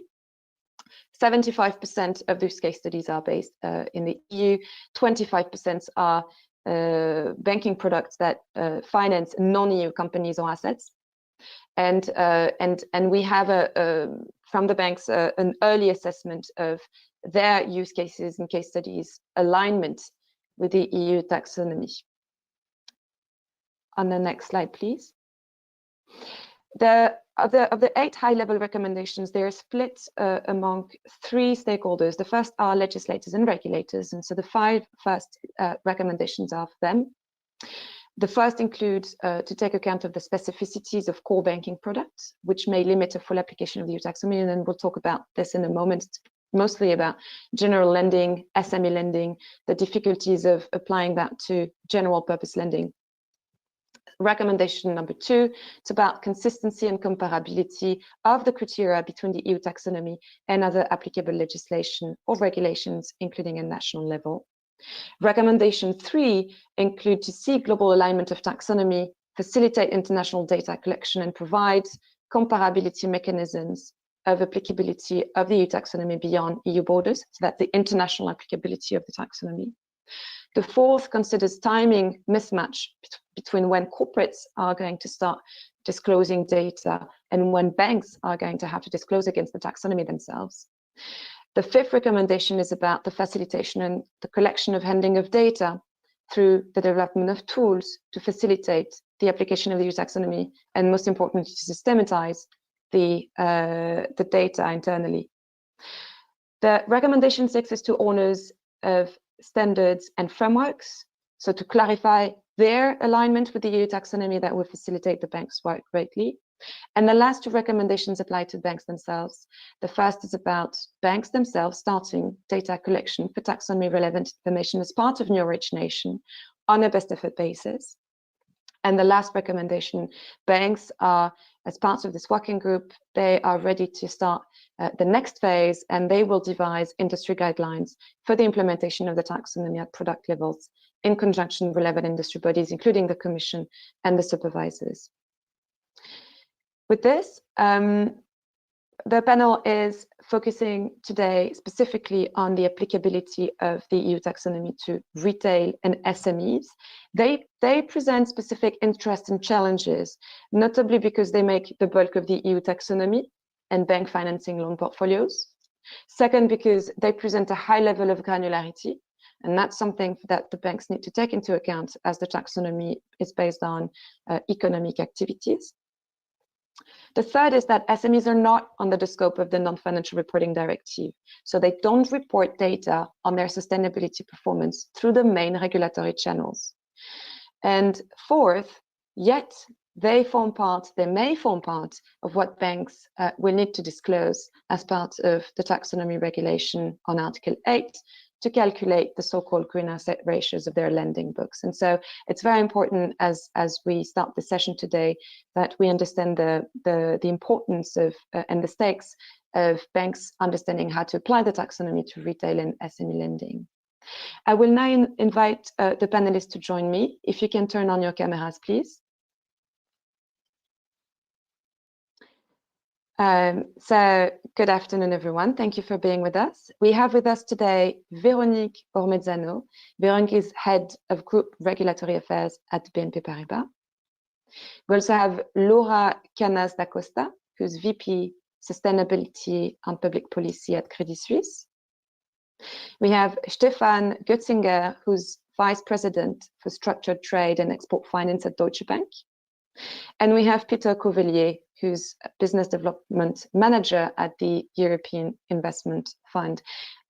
Each of them have been fully involved in the project. And so what I will invite them to do now is to present their case studies to you. We will start with Stefan, and if we can move on to the next slide, please.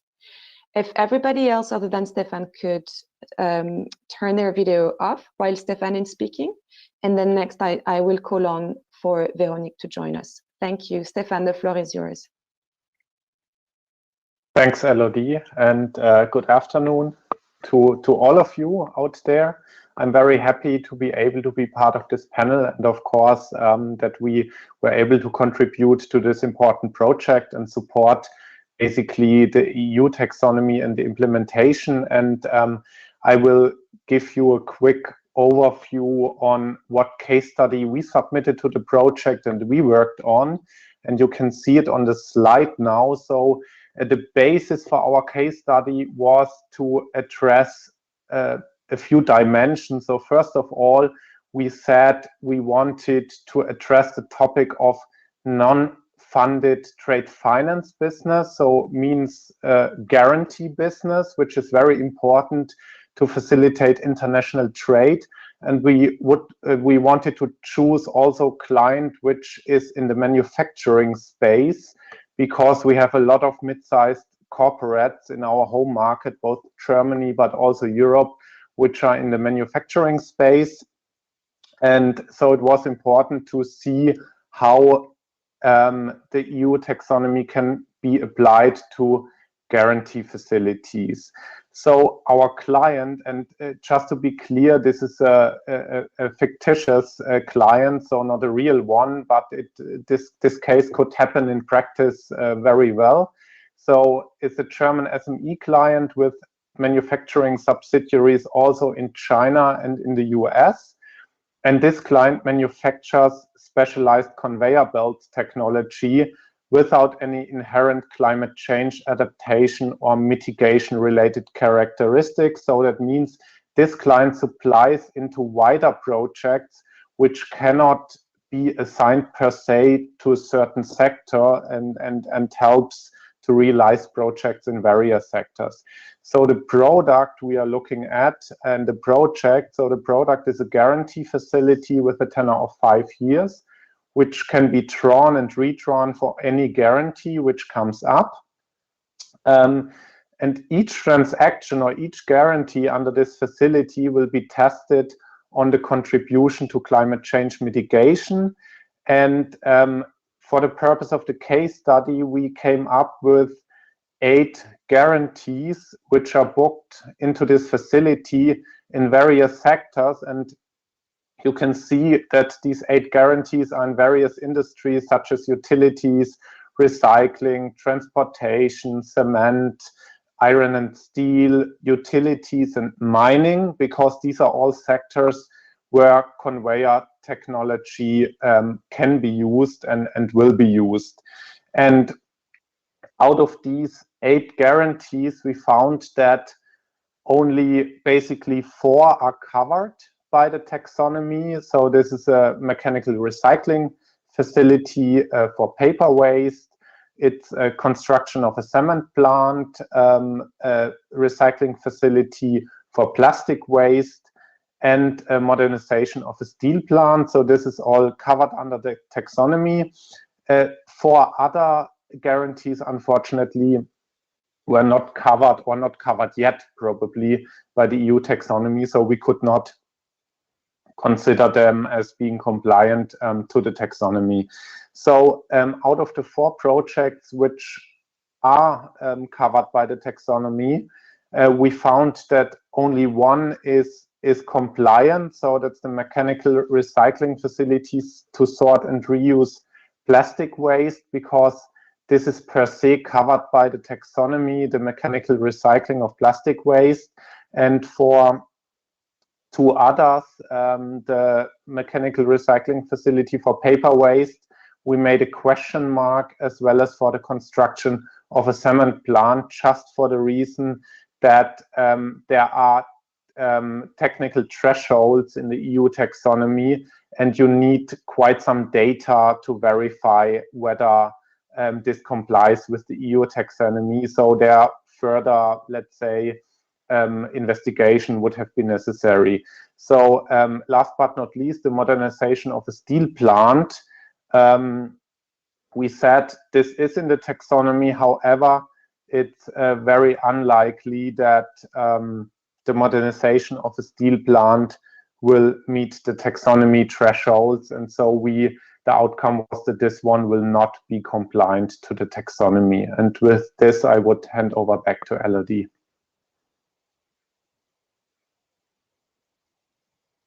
Thank you, Stefan. I will now hand over to Véronique for a case study on transportation. Thank you, Véronique. The floor is yours.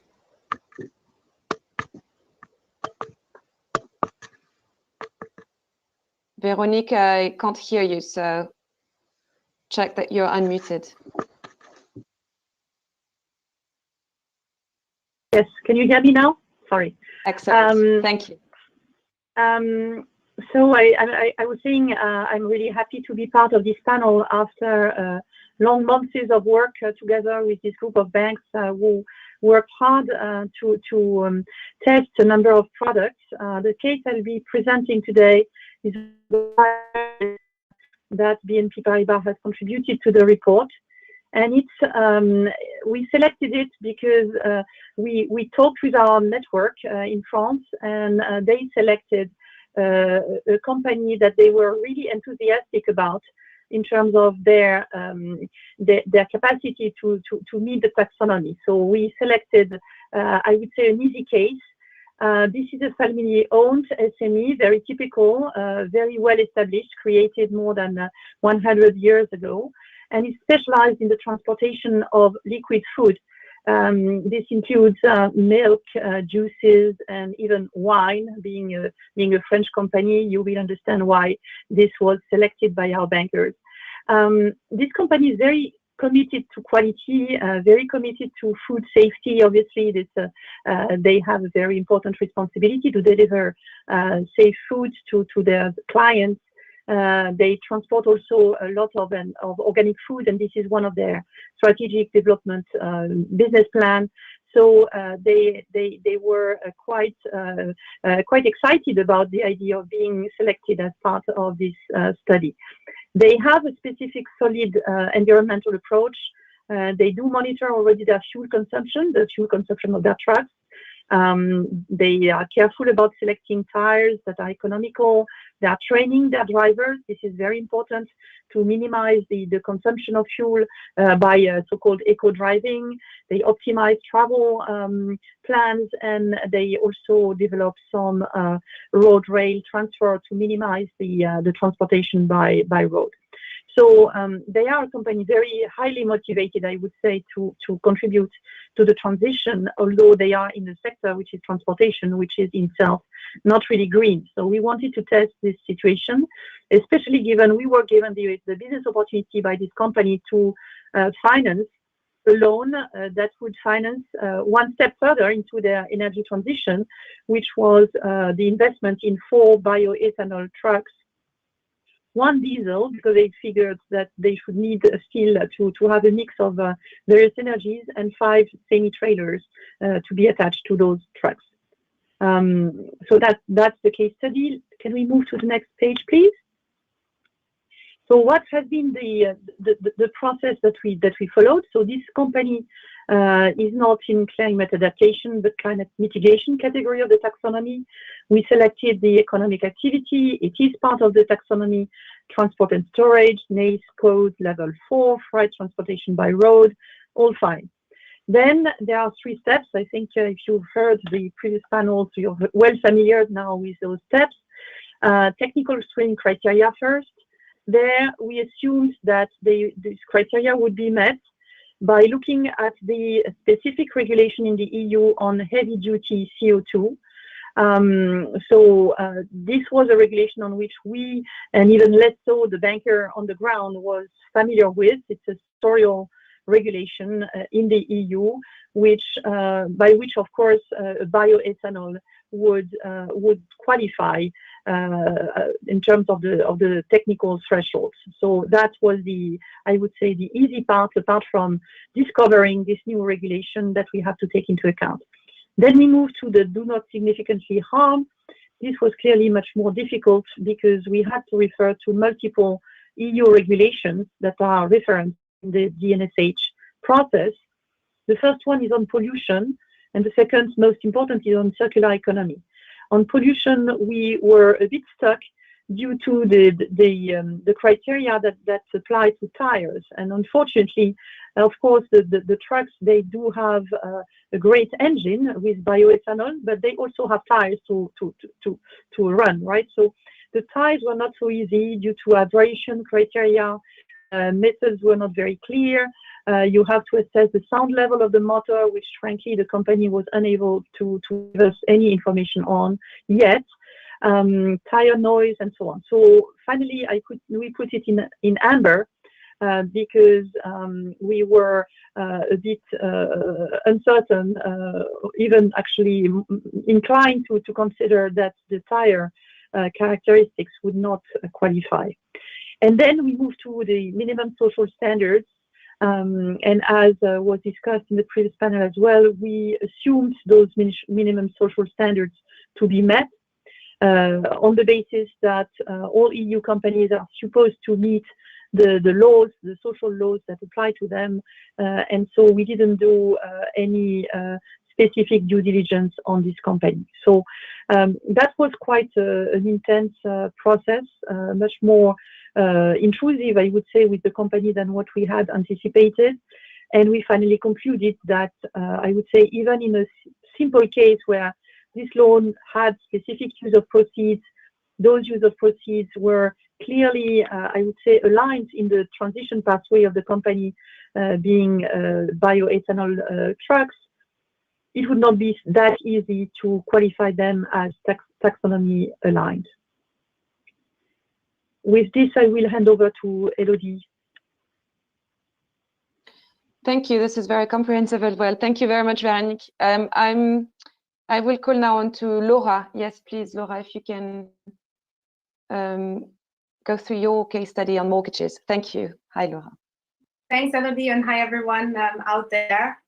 Yeah, likewise, I will follow the previous speakers and thanking UNEP-FI and EBF for having been part of this. We feel like this has been a very useful opportunity to go beyond the immediate regulatory impacts of the EU taxonomy and actually look at how this could become relevant, explore the relevance on retail lending. And I will give you an overview of our case study, which covered the real estate sector. Just to give a little bit of context, in Switzerland, where this transaction happened, roughly 40% of energy consumption and roughly a quarter, of greenhouse gas emissions is actually linked to the building sector. So primarily driven by heating, hot water, and air conditioning. And we know that up to 3/4 of energy consumption can be reduced through effective energy efficiency or green buildings. So there's a huge potential. And at the same time, we also know that buying a home is one of the, if not the most important investment that a family or an individual will make. So it's kind of an interesting exploration of the EU taxonomy in the real economy and people's lives. So I will take you, as the previous speakers, to the steps that we took. So this was a relatively straightforward transaction, a mortgage granted to a retail customer to purchase a freestanding single-family house on the outskirts of Zurich. So yes, this does fall in the scope of the EU taxonomy. The relevant criteria here is real estate acquisition and ownership. So this was not a new built home, but like a previously existing home. So as I'm repeating probably what everybody has been saying throughout today and yesterday, but the steps were to verify the substantial contribution criteria, which in this case is primary energy demand. So the taxonomy criteria, or the draft ones, I should say, specify that the property should be in the top 15% of local building stocks in terms of energy performance. And there are a range of these DNSH, do no significant harm criteria to be complied with, including pollution, resistance to extreme weather on the adaptation side, hazardous contaminants, and also that the property can't be located in a protected natural site. And then, of course, on top of that, as a third step, there are the minimum social safeguards that you will have heard about. In terms of the assessment results, we came to the conclusion that, the assessment is inconclusive based on the available data. I will give you a little bit more detail. So important for this transaction is that this transaction had actually obtained a third-party sustainability certification from Minergie, the Minergie P Eco certification, which for anyone familiar with the Swiss market is one of the, if not the strictest environmental certification in the real estate sector. So what we effectively did is match the technical screening criteria of the TAG report with the Minergie P Eco certification. And for the substantial contribution criteria, the top 15% energy performance was relatively straightforward. We know from our own portfolio and from research that the number of properties with this very strict certification is probably in the low single digits, so well below the 15% threshold specified in the EU taxonomy. So that one was relatively straightforward. It got a little bit more challenging verifying the do no significant harm criteria, sort of positively verifying them. So in this eco edition of the third-party verification, there are some criteria which helped us, as in it verifies that there are no contaminants used. It has some bits and pieces on soil protection, on extending the useful life of the property, and on using recycled materials, but that was not enough information to verify all of the taxonomy do no significant harm criteria. But then again, we used an approach of a best effort estimates, and given, for example, local prohibitions of asbestos, we presume that these criteria would have been met, and also it being illegal to build in high biodiversity value areas in Switzerland and so on. We assume these to be met, but again, no positive verification possible based on the data. And the same goes for social safeguard.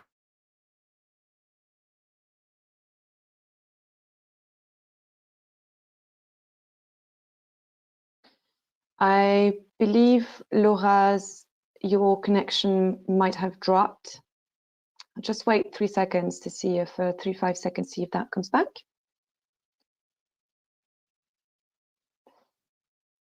Okay, I think we'll try to reconnect Laura later, and I think that was the end of the presentation, of Laura's presentation. And now I'd like to invite Peter from the EIF.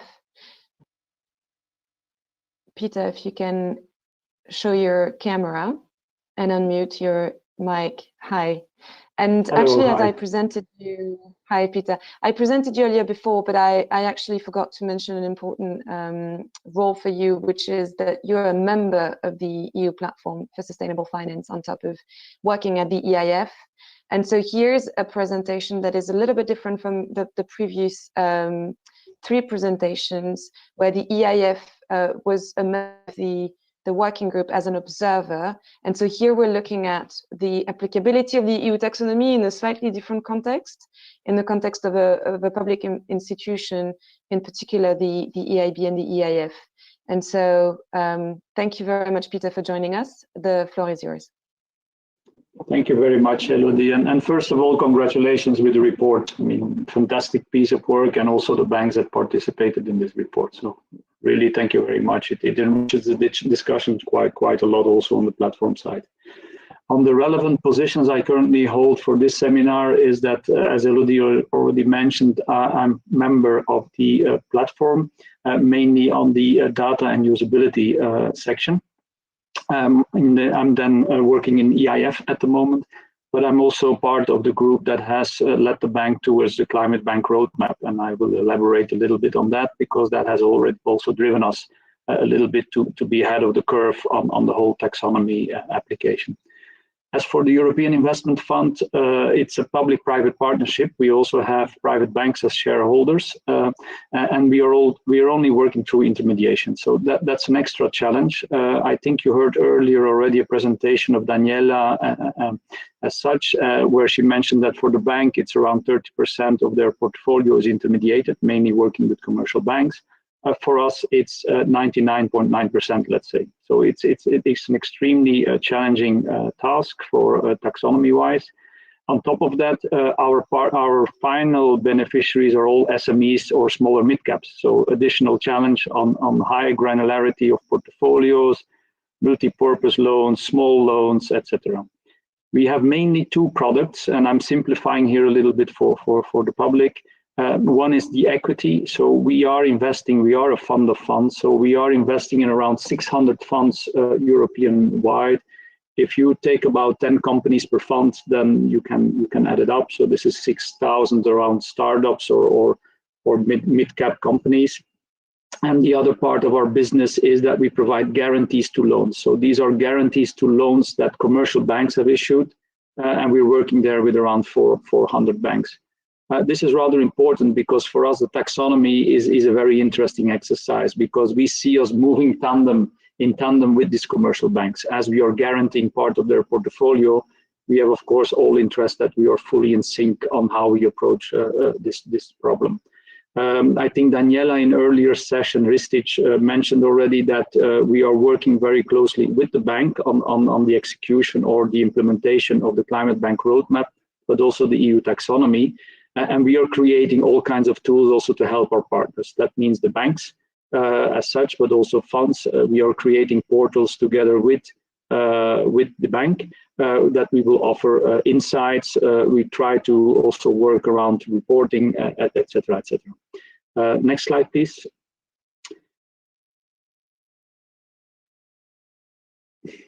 While I'm waiting for the next slide, so we have about, if you look at our portfolio, we have about exposure to 1.5 million final customers through this intermediation model. So that's rather substantial. And as I said before, rather small SMEs or mid-cap companies. This is a slide I can go over very quickly. On the equity, on the fund investment, that's pretty straightforward business. On the guarantee business, here is a little bit of a summary of what we offer there: capped portfolio guarantees, uncapped portfolio guarantees, etc. What is important is that we work closely with banks on this, obviously, because we're guaranteeing their portfolio. And again, all interest is on our side to be in sync with commercial banks with whom we are working closely on this. Next slide, please. I briefly mentioned that I'm also part of the Climate Bank Roadmap execution or implementation task force, if we can call it like that. It's a group that is across the group. So it is a team that is across the group, where EIB is present, but also EIF is present. Our interest is there, of course, the whole intermediation and how we manage to deal with that.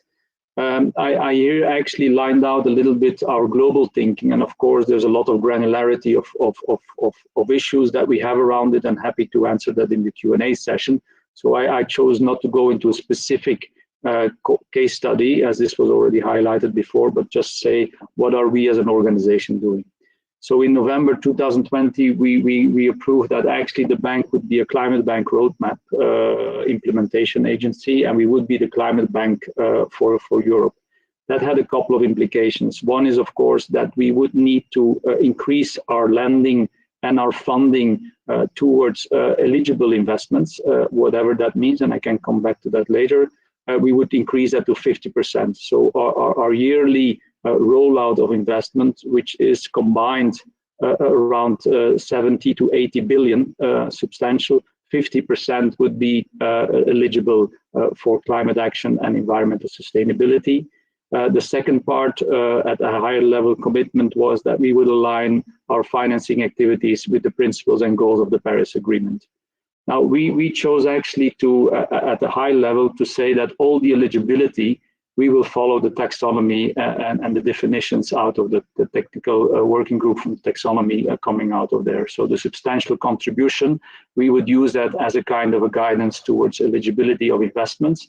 And as you are aware, it is an evolving file, but we will adapt as we go forward. So we will rebase that every 6 months to 12 months, depending on the progress that is made at the taxonomy discussion. Secondly, what we decided was a full Paris alignment of all our lending. So this is not only of the eligible lending, but of all our lending and funding. And what we did there is that we already worked with a quite extensive list of excluded sectors, and we actually used the DNSH actually to expand that list. So that was our first stab at it. Of course, there's a lot of detail in how this exactly worked, but that's how we went about it as an institution. My last slide actually addresses a little bit the issues, but to be honest with you, reading the report overnight, a lot of issues have been addressed. So if you can flip to the next slide, and for EIF, if I restrict it rather parochial to our organization, it is actually the data availability. It is the intermediated aspect of it.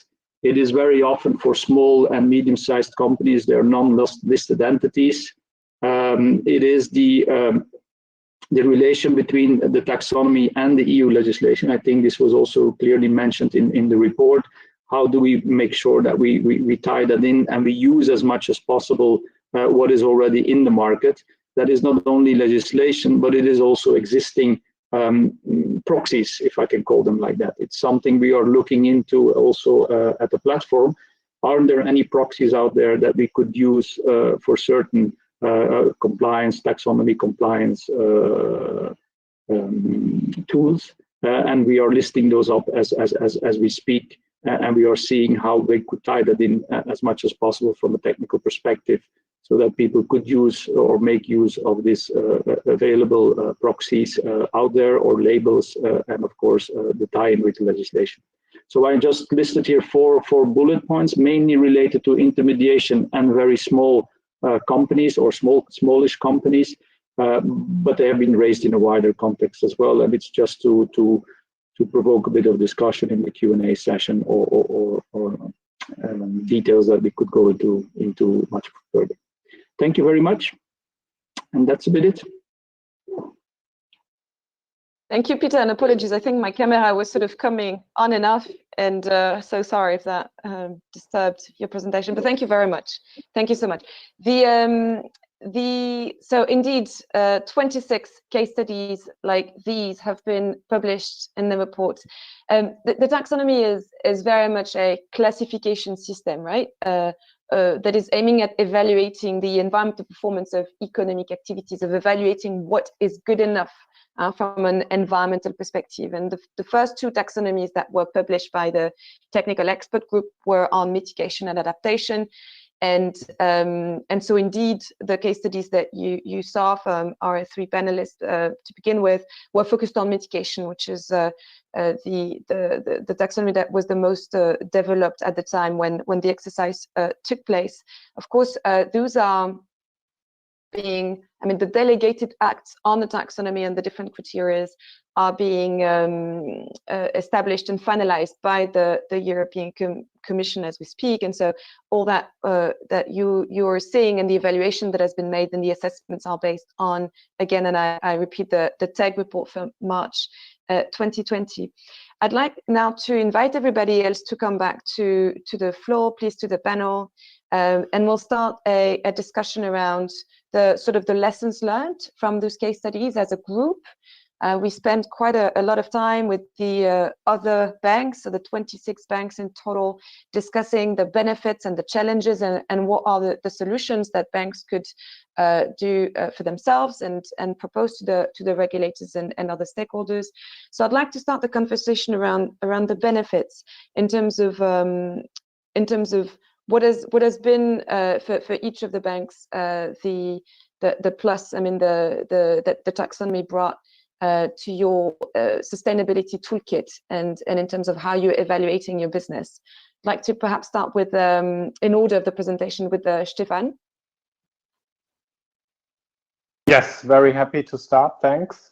So for us at Deutsche Bank, the EU taxonomy sets a great example on how to set standards across industries. So it encourages more consistency and transparency, and of course, always with the potential to evolve further.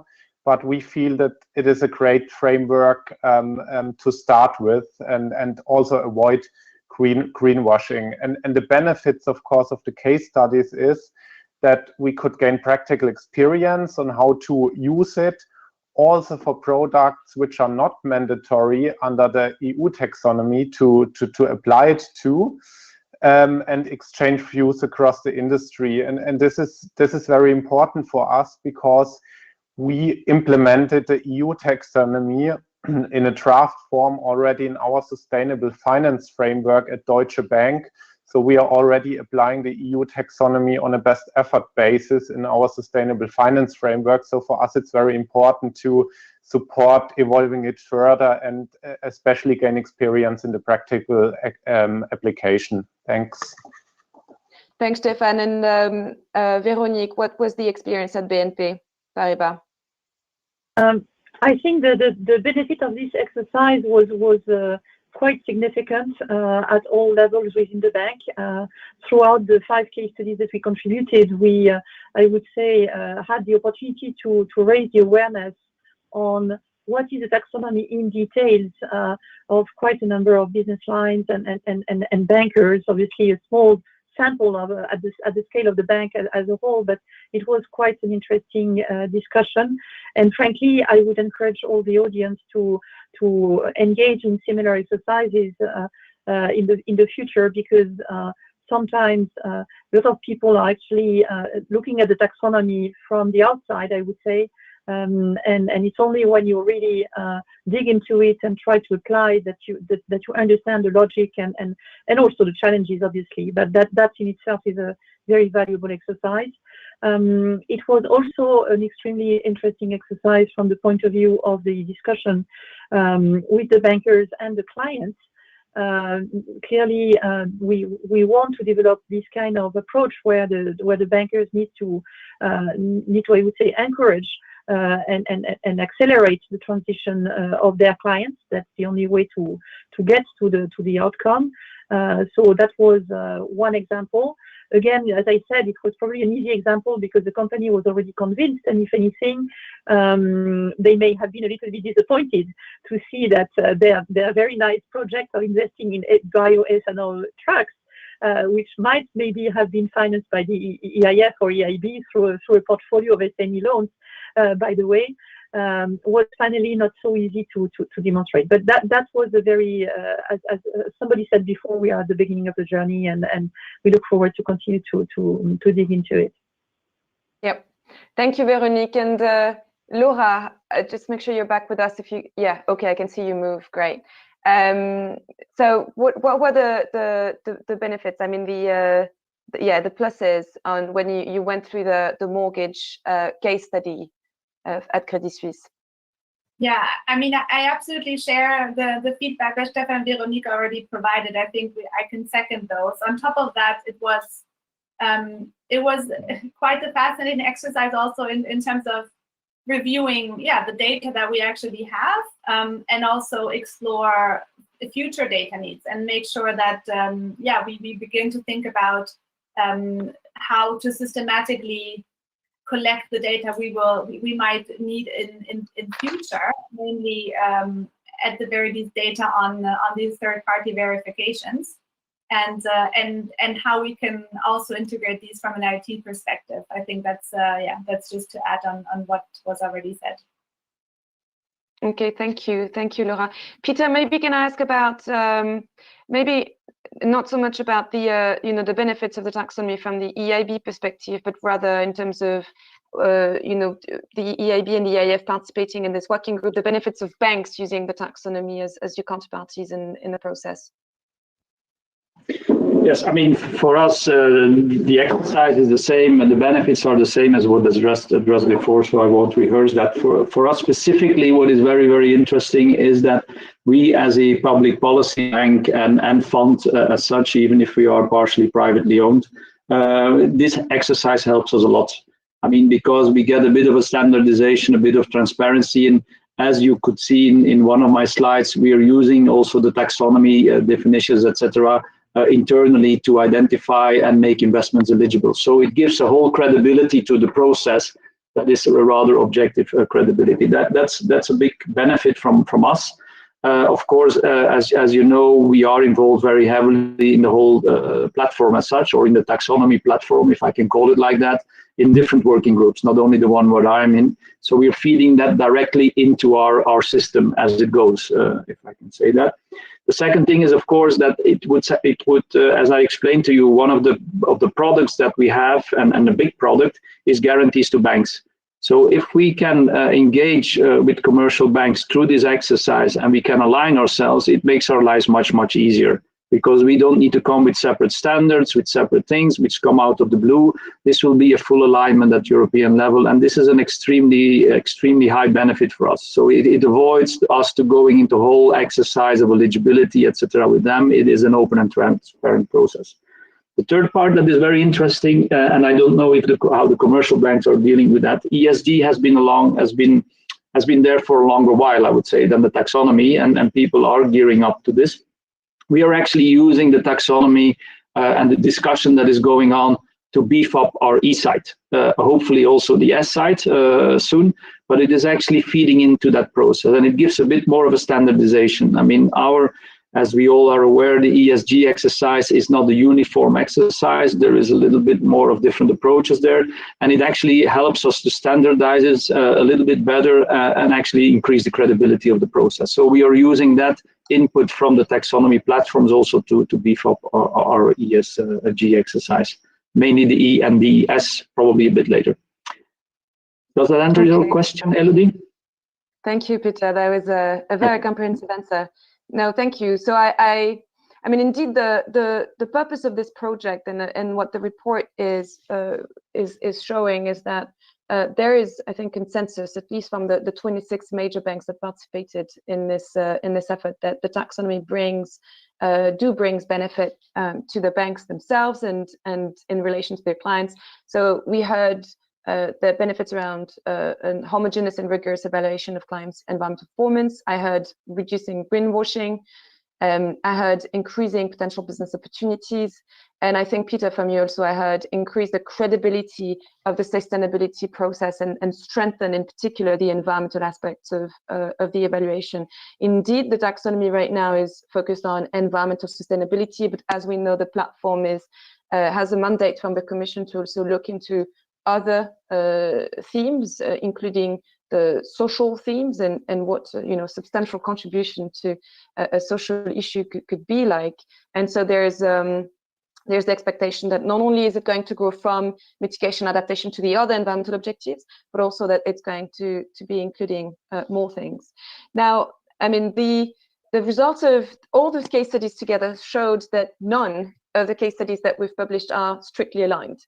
So we don't have any case study that has managed to say, we take the technical screening criteria on substantial contribution, on do no significant harm, on minimum social safeguards, and we say this is taxonomy aligned. So obviously there are a number of challenges, and you already started to enumerate a few, but I'd like that we spend some time focusing on those. Again, this is about the particularity of applying it to SMEs and retail. Again, the bulk of the European economy, and that is going to have to go through the reporting exercise as of 2022 for banks. So maybe if we can start with you, Veronique, on the challenges that you identified through your case study, but also in general that you expect for the bank to go through this exercise in a bigger scale. Yeah, thank you, Elodie.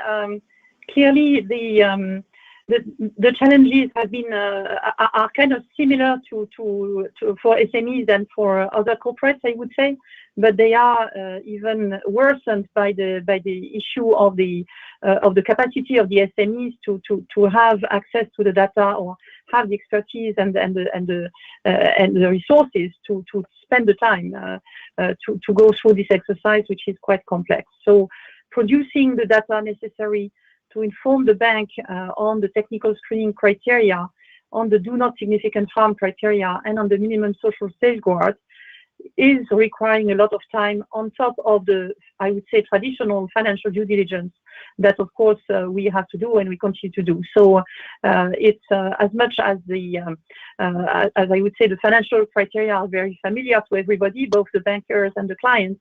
Those new criteria are totally new and they are sector specific.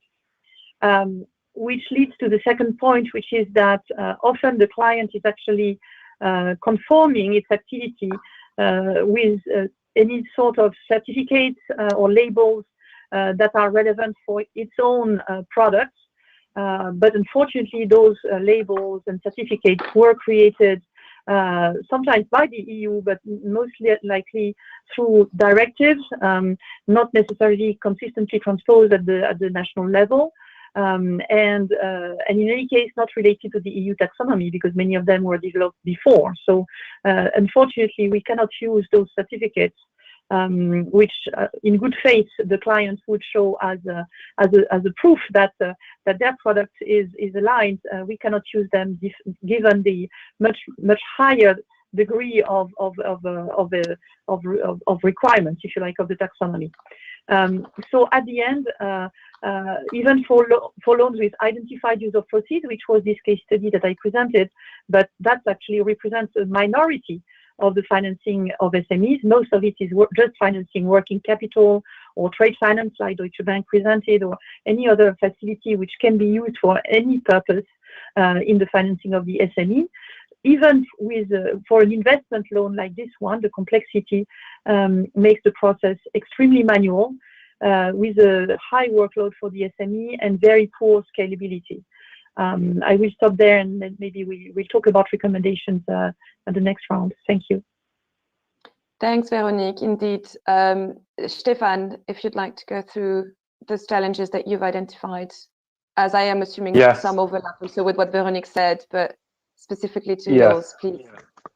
Yes, indeed. So Veronique mentioned already the data availability challenge, and also, at least for smaller business or SME business, that there are unit costs, right, to do the do no significant harm and social safeguards assessment. And of course, this is very difficult to achieve for SME business. And I would like to add maybe two more challenges we found in our guarantee facility case.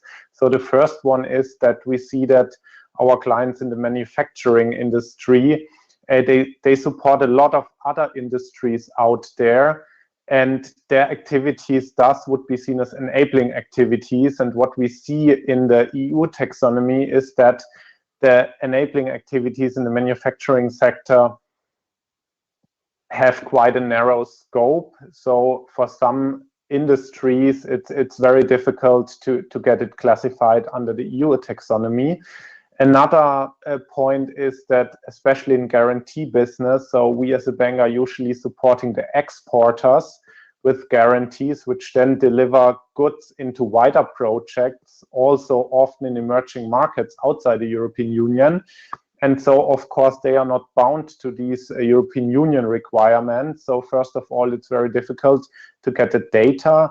And secondly, of course, also the leverage is relatively low, because we are not financing the project itself, but we are just facilitating the project by extending guarantees to our exporter. And this is also quite a challenge. So for us in international trade, of course, it's very helpful if we can achieve an international alignment. And what we see, of course, also with the new US administration, that hopefully the chance will be higher going forward that there will be a kind of international alignment. Thanks. An invitation for a US taxonomy. That's interesting. Thank you, Stefan. Laura, over to you. Yeah, the challenges of mortgages on very high efficient buildings in Switzerland. Yes, I mean, in principle, this is a relatively straightforward case, right, where the use of proceeds sort of by definition is very well specified and well known. But even there, yes, it always comes back to data, I feel, in a way, but here definitely the main challenge related to data, because we picked deliberately a case here with this particular very strict and very comprehensive environmental certification, but that is by far not the majority of transactions that we deal with. So what to do, even for the relatively straightforward substantial contribution criteria where such a certification is not available. So yes, and on the do no significant harm side, this is even more challenging as described. And so I would say, yeah, we need to think about some kind of guidance, gap analysis between these certifications and the taxonomy criteria. For transactions outside of the EU, the tech report specifically recommends that that third-party verified certifications be used as a proxy. But there's just very little visibility at the moment as to which ones are adequate and compliant and how to use that. And then of course there's also the issue of, I think, frontline staff and analysts that are not. I mean, will still need a lot of guidance and familiarize themselves with the additional with the additional requirements that the taxonomy brings and gaining further familiarity, as Veronique also mentioned. This is just an additional burden, an additional level of assessment in the credit process. Okay, thank you, Laura. And I'm actually going to start bringing in questions that are coming from the audience. So to the audience, please do type your questions. I mean, there are already a few, but please shoot your questions through slido.com as shown on your screen. I mean, just to follow up on the use of certificate, I mean, the sort of comparison between certification and, you know, the taxonomy, and the extent to which banks might use those certifications to, you know, to make their analysis and use estimates to provide for, to cater for the problem of data. The question to you, Peter, and that's probably a little bit, you know, linked to your role as part of the EU platform. Is that something that the usability group as part of the platform is looking into in terms of how banks might use estimates to do their assessment on the SMEs? Is that something that you think should be done? And or are we just expecting that banks will have to collect, you know, like every bits and pieces of information on every SME that they lend money to? Yes, thank you, Elodie. You know my position more or less on this one, but for the public is that, I mean, sometimes the data are not even available. So the thing is that how can you deal with that? That's one thing. And the second one for me is proportionality. I mean, if we have to, or if banks have to go for a 30,000 euro loan through all this process that we have seen in the case studies, which are very interesting, this will become a very costly business. And are we going to penalize then the smaller businesses in Europe? I think that would not be a position that I would favor. So what we are looking now is what kind of proxies could we use? I mean, first of all, our first discussion was that should we allow proxies to cour? And I think that discussion is going in the right direction, I hope. And then the second one is what proxies are credible? Because of course, if they are not credible, it will undermine our case very soon. So this is a kind of appeal as well. I mean, we're looking also for ideas around this. What could we use as various proxies for various businesses? For example, to give you an example on Laura's case, I mean, we have the EPC standardization in Europe. This is feasible. There are industry standards that we're using in the transport sector as well. So we need to go to a simplified approach, because of course it would be beautiful to get all the granularity of the data that we discussed here, and I listened with very much interest to Veronique's case. But this will be unworkable if we or the banks, because we are not lending directly, as I explained to you. But if the banks have to go through that, I think there will be a penalization for smaller businesses, because this will be so economically not viable that that's probably another road to go. So that's a little bit the position we're having. And now, of course, we need to come up with the right tools, the right toolkit. I think the challenges will be, if I can wrap it up, is we need to see what could be industry guidelines. And already there are very interesting reports coming out. I think EBA report is a very interesting one. Yours, of course, is one that nurtures that discussion. Then we need to come up with methodology or methodologies around these different things. And then we should, the best thing that we could come up with is a reporting template. So within the group as such, we are trying to do that. So we are trying to develop these kind of approaches. When we would engage with banks, the way we would like to go around it is we will have an exclusion list that banks are already familiar from our side, from a policy perspective. And then we will try to guide them through what we would need as an input. The portal, we will create a portal as well for the whole group. And to give an example on energy efficiency, we are developing now a software tool that should be easily to apply for a desk in the different banks that we are working with. So these are things we need to elaborate further on, but I think that is the only viable road towards bringing these smaller loans and smaller investments into the taxonomy alignment. Don't forget that these are also small loans with multi-purpose.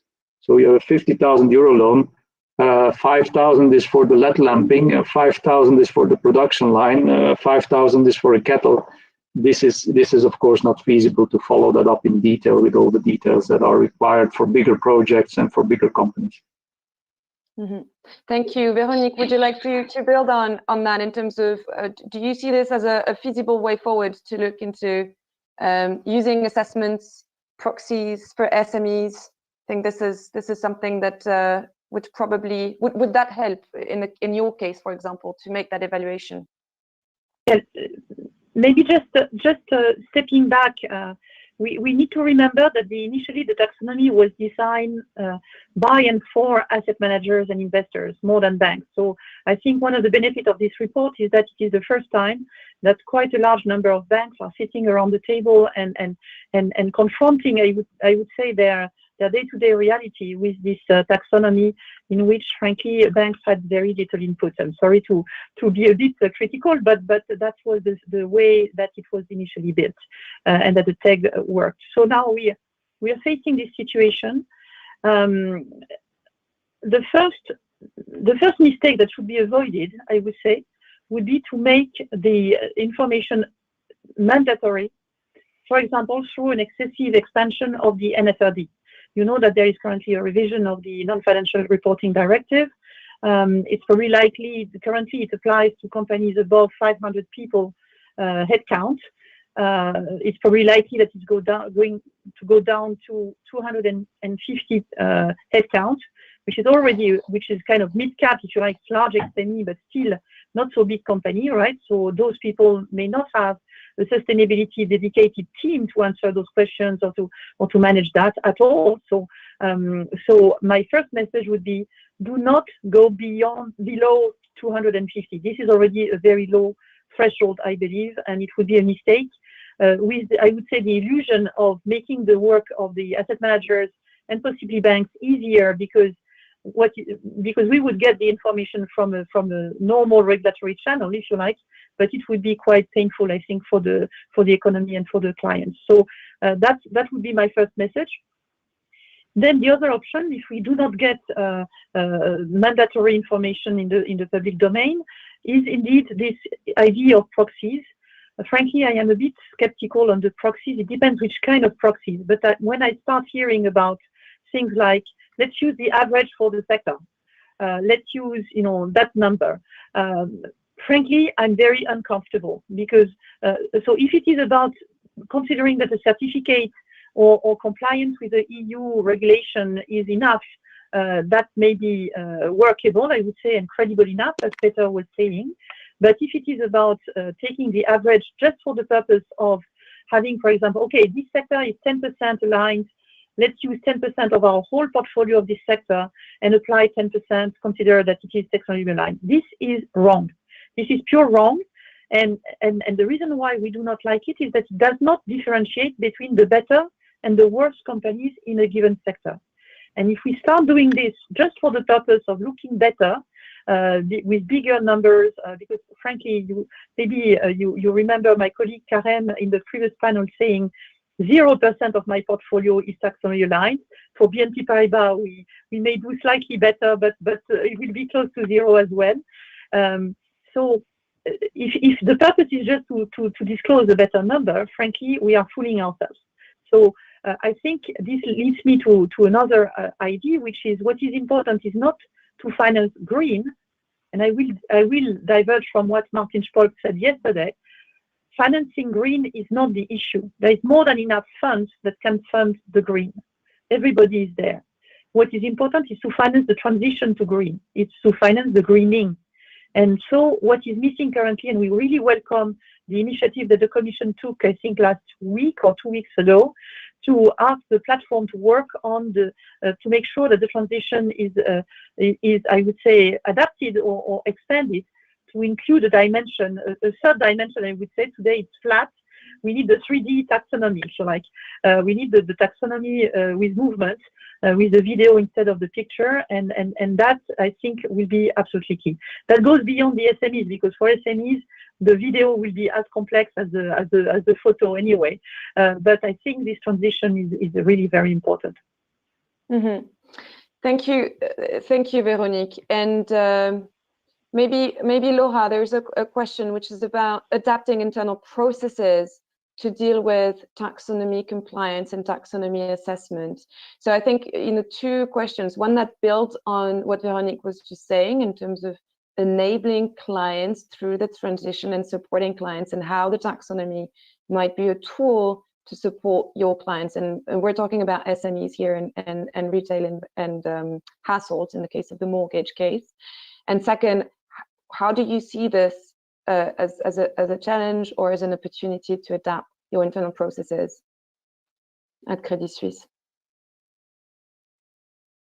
Well, I think it's important to differentiate, as Veronique said, that this was originally intended for slightly different parts of our business, and certainly on that side, there are a lot of efforts already starting. We're really laying the groundwork, also making sure that the EU taxonomy feeds into and is aligned with the continuous evolution of our ESG framework. If we're looking, so I think on that side, absolutely, not only is it an opportunity, but it's already happening in that sense. On this side that we're now looking at in terms of retail lending, I think this was absolutely a first step to get our hands dirty, so to speak, and really explore where and how this will play out. But I would say, yes, it's an opportunity to have a conversation about data. It's an opportunity to as Peter said, make sure that we have a conversation around energy performance certificates, that these should be publicly available. And if the Commission in the end follows the approach suggested by the TEG, which on the substantial contribution side to look at where a property scores in terms of the distribution, right, to be in the top 15% of energy performance rather than absolute threshold, then not only do we need energy performance certificates, but ideally also a public registry of the distribution of these certificates, which having an absolute threshold of energy efficiency is then actually not enough. I think in Spain that's already the case. Maybe there are efforts underway to coordinate this at the European level. But I would say, yes, absolutely an opportunity to kickstart these processes, ideally in an internationally coordinated manner. Mm-hmm. Okay, thank you. And how about at Deutsche Bank? How does that work if you were to, let's say, we're in 2022 and you need to apply the taxonomy not just to one case study, but across your entire balance sheet? How do you foresee the challenges and perhaps the costs associated with such an enterprise, Stefan? I think it's important to, we implemented the EU taxonomy on a best effort basis. So that means, as said by others, we are a bit away from really getting the 100% there, because it's quite complex to do this assessment across all products, across all segments. But of course, we strive to have an approach that we cover our assets, which, let's say, allow for an easy assessment, so a rather 80-20 approach, and to implement it as we go. And I think, as mentioned before, it's rather a journey, so you need to start now. It's very, very important to support this change and this transition, and that it's not perfect right from the beginning is very clear, but I think we need to go on this journey together and improve as we go, rather than always saying, oh, it's not perfect at this point in time, and that's why we cannot implement it. So I think it's rather a combination. It's a journey. It will be a long journey. But I think if we make it happen all together in the industry, together with our clients, I think we will see the benefits not only for our generation, but also for the generations to come. So it's rather an approach that we adapt as we go to make it better, also in internal processes, rather than going for the 100% right in the beginning. Okay, staged approach. Thank you. And there's a question for you also, I think, on the chat about it's about supply value chain. And so the question goes regarding non-funding products such as guarantees. How do you ensure that raw materials that will not be used further in the value chain for unsustainable activities? Is that something you're able to track through your assessment of your product? The tracking, of course, digitalization helps, right? So you can track more and more. So for example, you can have a look on the full value chain from mining, going to shipping, what kind of ships are used and where it's going to. So there are definitely some proxies you can use from where raw materials are coming on how, let's say, climate friendly they were produced. You can have fully electrified mines, and you can also have, in opposite, you can have mines where a lot of diesel trucks and fossil fuels are used to run these mines. So I think there are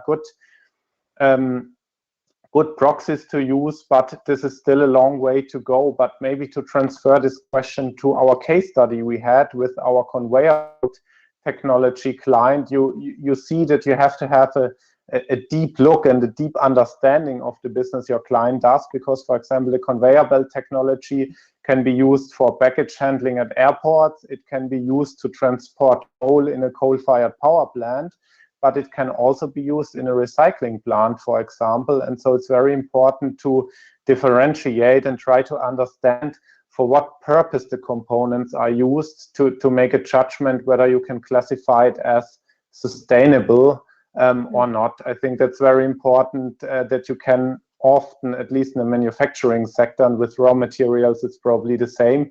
You can, from the underlying good alone, not judge whether it's going into sustainable activity or not. Mm-hmm, mm-hmm. Do you have that's a question about existing tools that you have. Do you have tools already that enable you to measure taxonomy alignment, non-substantial contribution, or any sort of reporting databases that the banks would use that might be useful to the effort, to the exercise? Stefan, just following up on what you on your case, perhaps. Yes, I would need, especially in the raw material side, defer that question to my colleagues, because I'm rather on the long-term financing side, so capital goods. So I have heard about ideas in that sector, but to be honest, I'm too far away to really answer that question. What kind of systems we use? But I'm happy if the one who asked that question is more interested in it. To make the right contact at Deutsche Bank available. Thanks. Thank you. Thank you. A question to Peter about credit departments. How do you see credit departments, Peter, reacting to the use of the taxonomy? Well, I can say how our credit department is reacting to this. I mean, they have, and we have been involved now in a full climate risk methodology set up within the bank and within EIF. So we are going through the whole legacy portfolio, and we are tying that in. And for them, I mean, it's transition risk, physical risk. We have a bit of a matrix worked out. It's actually something they take very, very seriously. And so this is protection of the bank. We have also had various discussions and calls with regulators, national ones, but also European ones. And they're also following this up very, very closely. So I think this will be this will converge over time. This is my impression. So that's why it's very important we get it right. I just would like, if Elodie, if you allow me, I just would like to react quickly to Veronique. When I mentioned proxies, these are not proxies. What Veronique was mentioning, that we take 10% averages of industries. Because the worst thing we can do, I mean, what we had in the beginning, there was not a discussion on proxies when we started the whole working group on the platform. I think the worst service we can do ourselves is actually propose something that is not credible. So it is a balance between a credible proxy and between proportionality. Because we all need to realize we cannot apply the same methodologies to a small SME. You're talking about 250. I'm sometimes talking of 3-4 people in an SME. That is one thing. So that is a delicate balance we are running at the moment, and that's why it takes so long to see what is out there, what could be used. We had some input from SME organizations European-wide that are saying, for example, when a small SME, so 2-3 people, needs to establish a business, they actually need to have an operating business. Depends on the national legislation. That could be something, because they need to actually file their water use, their electricity use, is there any harmful substances and things like that. So there is a lot of data available. I think the positive news is that we can move away from the Excel spreadsheet where we all had to work at the time. There is some serious evolution going on in digitalization. So the challenge will be, can we connect a couple of databases that we can actually use to get this kind of proxies right? So it's not at all the idea of approximations, if I can call it like that. It's really proxies that have a credible basis that are acceptable, because don't forget, this will also be used, as I said before, in the credit departments. And this can have consequences in the longer term. I don't think this is on the table at the moment, as far as I heard. But what we want to do is actually protect access to finance for SMEs and mid-caps. And if this goes into the direction that this could be going, then we need to be careful to have it right. Okay, thank you, Peter. Thank you. So not diluting the ambition of the taxonomy and actually defeating the purpose of reducing greenwashing by using proxies, essentially. Thank you. I'd like to move on now to recommendations. The report, as I said in the beginning, presents 8 high-level recommendations. I'm going to ask each of the 3 bankers that have participated in the project to choose one recommendation that you think should be a priority for the banks, but also for your bank to further follow up on, please. So Stefan, if we may start with you, and then Laura, and then Veronique, please. Yes, so as we had a trade finance case, so I would go for the global alignment and international collaboration. So, I mean, it will be difficult to have the EU taxonomy everywhere in the world applicable, but of course, an alignment as much as possible would be helpful to have the same standards for everyone, and at least have some, let's say, minimum standards which are the same everywhere, which helps to facilitate international trade and leads to, let's say, an easier assessment than if we have a global alignment. And of course, this is for sure something which would help for international trade. Thank you, Stefan. Laura? I would probably have to pick recommendation 5 on facilitating the collection and handling of data, tools, etc. I think we talked about data quite a bit today, but we're very interested in what the platform produces in terms of sector-specific guidelines, possibly reporting templates. Which will have to be very sector-specific, and of course, as a having covered a non-European transaction, also on guidance regarding potential gap analysis of certification schemes, and then I think it's recommendation 2, again, because we have a difference, of course, on the EU taxonomy as a Swiss institution. International alignment is absolutely critical, making sure that we do not overcomplicate implementation and we speak a common language in preventing greenwashing. And very much welcome the international efforts of the international platform, the EU-China Common Ground Taxonomy, and other efforts in this direction. Thank you, Laura. Veronique? I fully agree with what has been said, in particular on the international alignment. I think hopefully this year and the leading to the COP26 will be an opportunity with the change in administration in the US to move forward, because frankly the international bodies like the FSB have been a little bit quiet in the last 4 years on this topic. So let's hope that that it can move. I would add just one point that has not been discussed yet in this panel.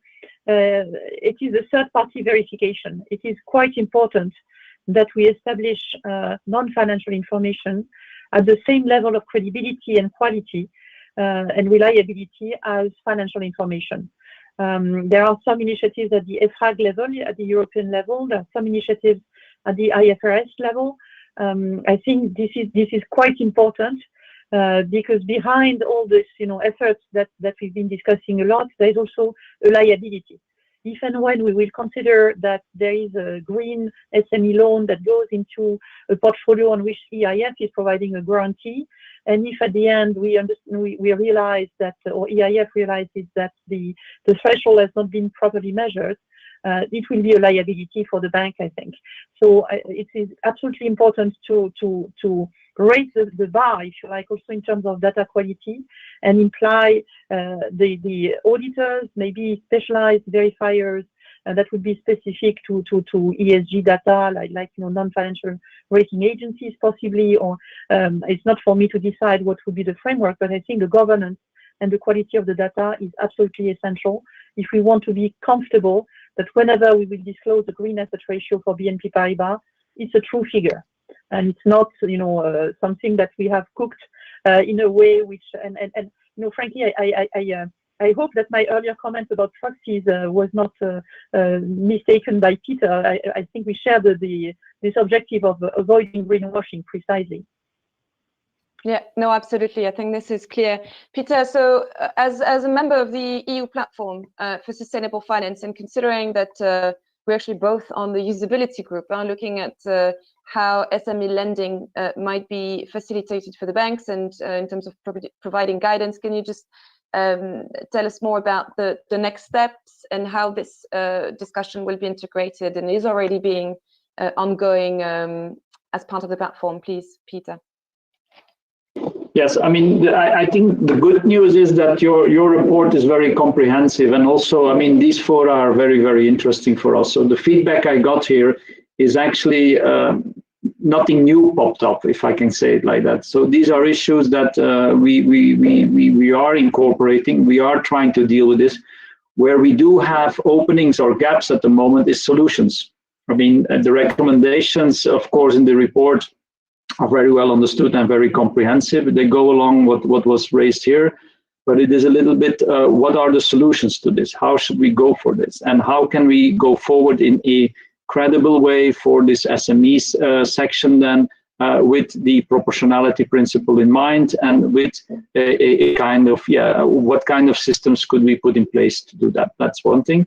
Now, with the platform itself, there will be a midterm report by April that will be coming out, which is trying to comprehensively and probably at high level already tackle some issues and give some inroads to that. Comments are always more than welcome, of course. We continue working very closely with organizations, not only with UNEP-FI, who is very active, but also with regulatory organizations. The EBA has also issued some guidelines that are an initial start. They're open for discussion, and this is exactly what we're doing.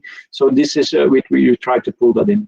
If I quickly may, Elodie, jumping from the platform to my corporate group, if I may, is that we are also actively engaging with our partners, with our banks. We have probably most of the European banks are clients from the European Investment Bank group, be it on the guarantee side for EIF or be it on the lending side. And we would like to really ask you to actively engage with your client counterparty or your general manager within the group, so that we can have actually ideas around this, or how are you dealing with this, what are the issues there. There will be an outreach to you that is going to happen very, very soon, with some ideas how we think we should tackle this issue. So that's a small wrap up on both sides. Sorry, Elodie, I profited from bringing in also what we are trying to do. That, of course, that exercise will be pulled into the platform. I mean, that's the advantage we have. We do it we are a public bank, as you know, or a public institution or semi-public. We will pull all that information together and also provide that into the platform to see if these are solutions that could be workable going forward. Thank you. Thank you. Thank you, Peter. Just to clarify on one point, you said, just to make sure we don't create misunderstanding, the EBA hasn't provided guidance just yet. The EBA will provide its guidance later in February, and will then finalize its advice to the Commission later in the spring. So it's very much an ongoing process. Nothing has been set and decided just yet for how banks are going to report against the taxonomy.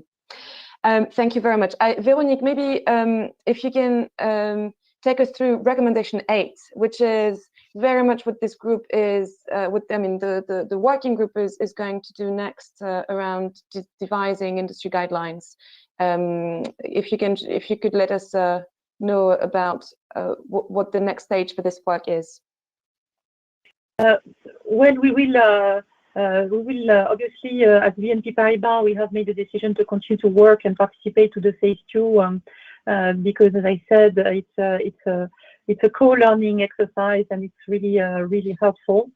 I would hope, especially after what Peter has just said, that this phase 2 is about designing solutions, or at least proposing some solutions if and where it is available. And I think the discussion also with you, Elodie, being also a member of the platform, was about making sure that the subject that we discuss within this working group are as aligned as possible with the work plan of the platform, the mandate of the platform, the mandate also of the EBA, of course, so that our recommendations can be as relevant as possible. Mm-hmm. Excellent. Before I go on to my concluding remarks, Laura, any final word in conclusion on this work and how you see the next phase going, whether with Credit Suisse or in general? Well, I think it's been said, this was the first step of probably an evolving process, depending on how much time we get, I guess, and how quickly the regulatory environment tightens. But I think it's the perfect time to roll up our sleeves and to continue learning and applying this, and not the least, I suppose, also think about the business opportunities stemming from this in real estate in terms of thinking about green mortgage products, but also the green bond side of things, which this will inevitably feed into. So looking forward, yes. Thank you, Laura. Stefan? Yeah, same here. Looking forward to it. And I think the EU taxonomy is very important and banks should play a crucial role there, supporting their clients and also accelerating the necessary transition. And I mean, the experience from the case studies shows that there is more work and alignment to be done. So looking forward to it. And this, of course, needs to be a collaboration of all stakeholders, European Union, real economy, but also financial industry to really deliver on the ambition of the EU taxonomy in the end. Okay. Thank you very much, Stefan. And so we're reaching the end of this panel. So thank you very much to our attendees. In terms of next steps for this report and for the working group with the EBF and UNEP-FI, the very next step will be to indeed devise industry guidelines for banking products such as general lending, SME lending. That will include methodologies for where and if we want to use proxies indeed and make assumptions to cater to the lack of data and quality of data, and also reporting guidance for the banks. Because the banks, starting in 2022, are gonna be reporting against the Article 8 of the EU taxonomy for their financial undertakings. And so there needs to be further guidance also made, hopefully from the industry in collaboration with the supervisors on how banks should report and what they should be reporting. Thank you to the panelists. Thank you, Véronique, Stefan, Laura, and Peter for this excellent conversation. Thank you to our attendees for their questions and for attending. I think we had almost 300 people listening in, so very good. Thank you very much. Thank you to the EBF team for their technical support and the broader EBF team for making this project possible in the first place. With this, I wish you all a very good evening, I believe, and I look forward to continuing this work with you all. Thank you very much. Thanks. Thank you.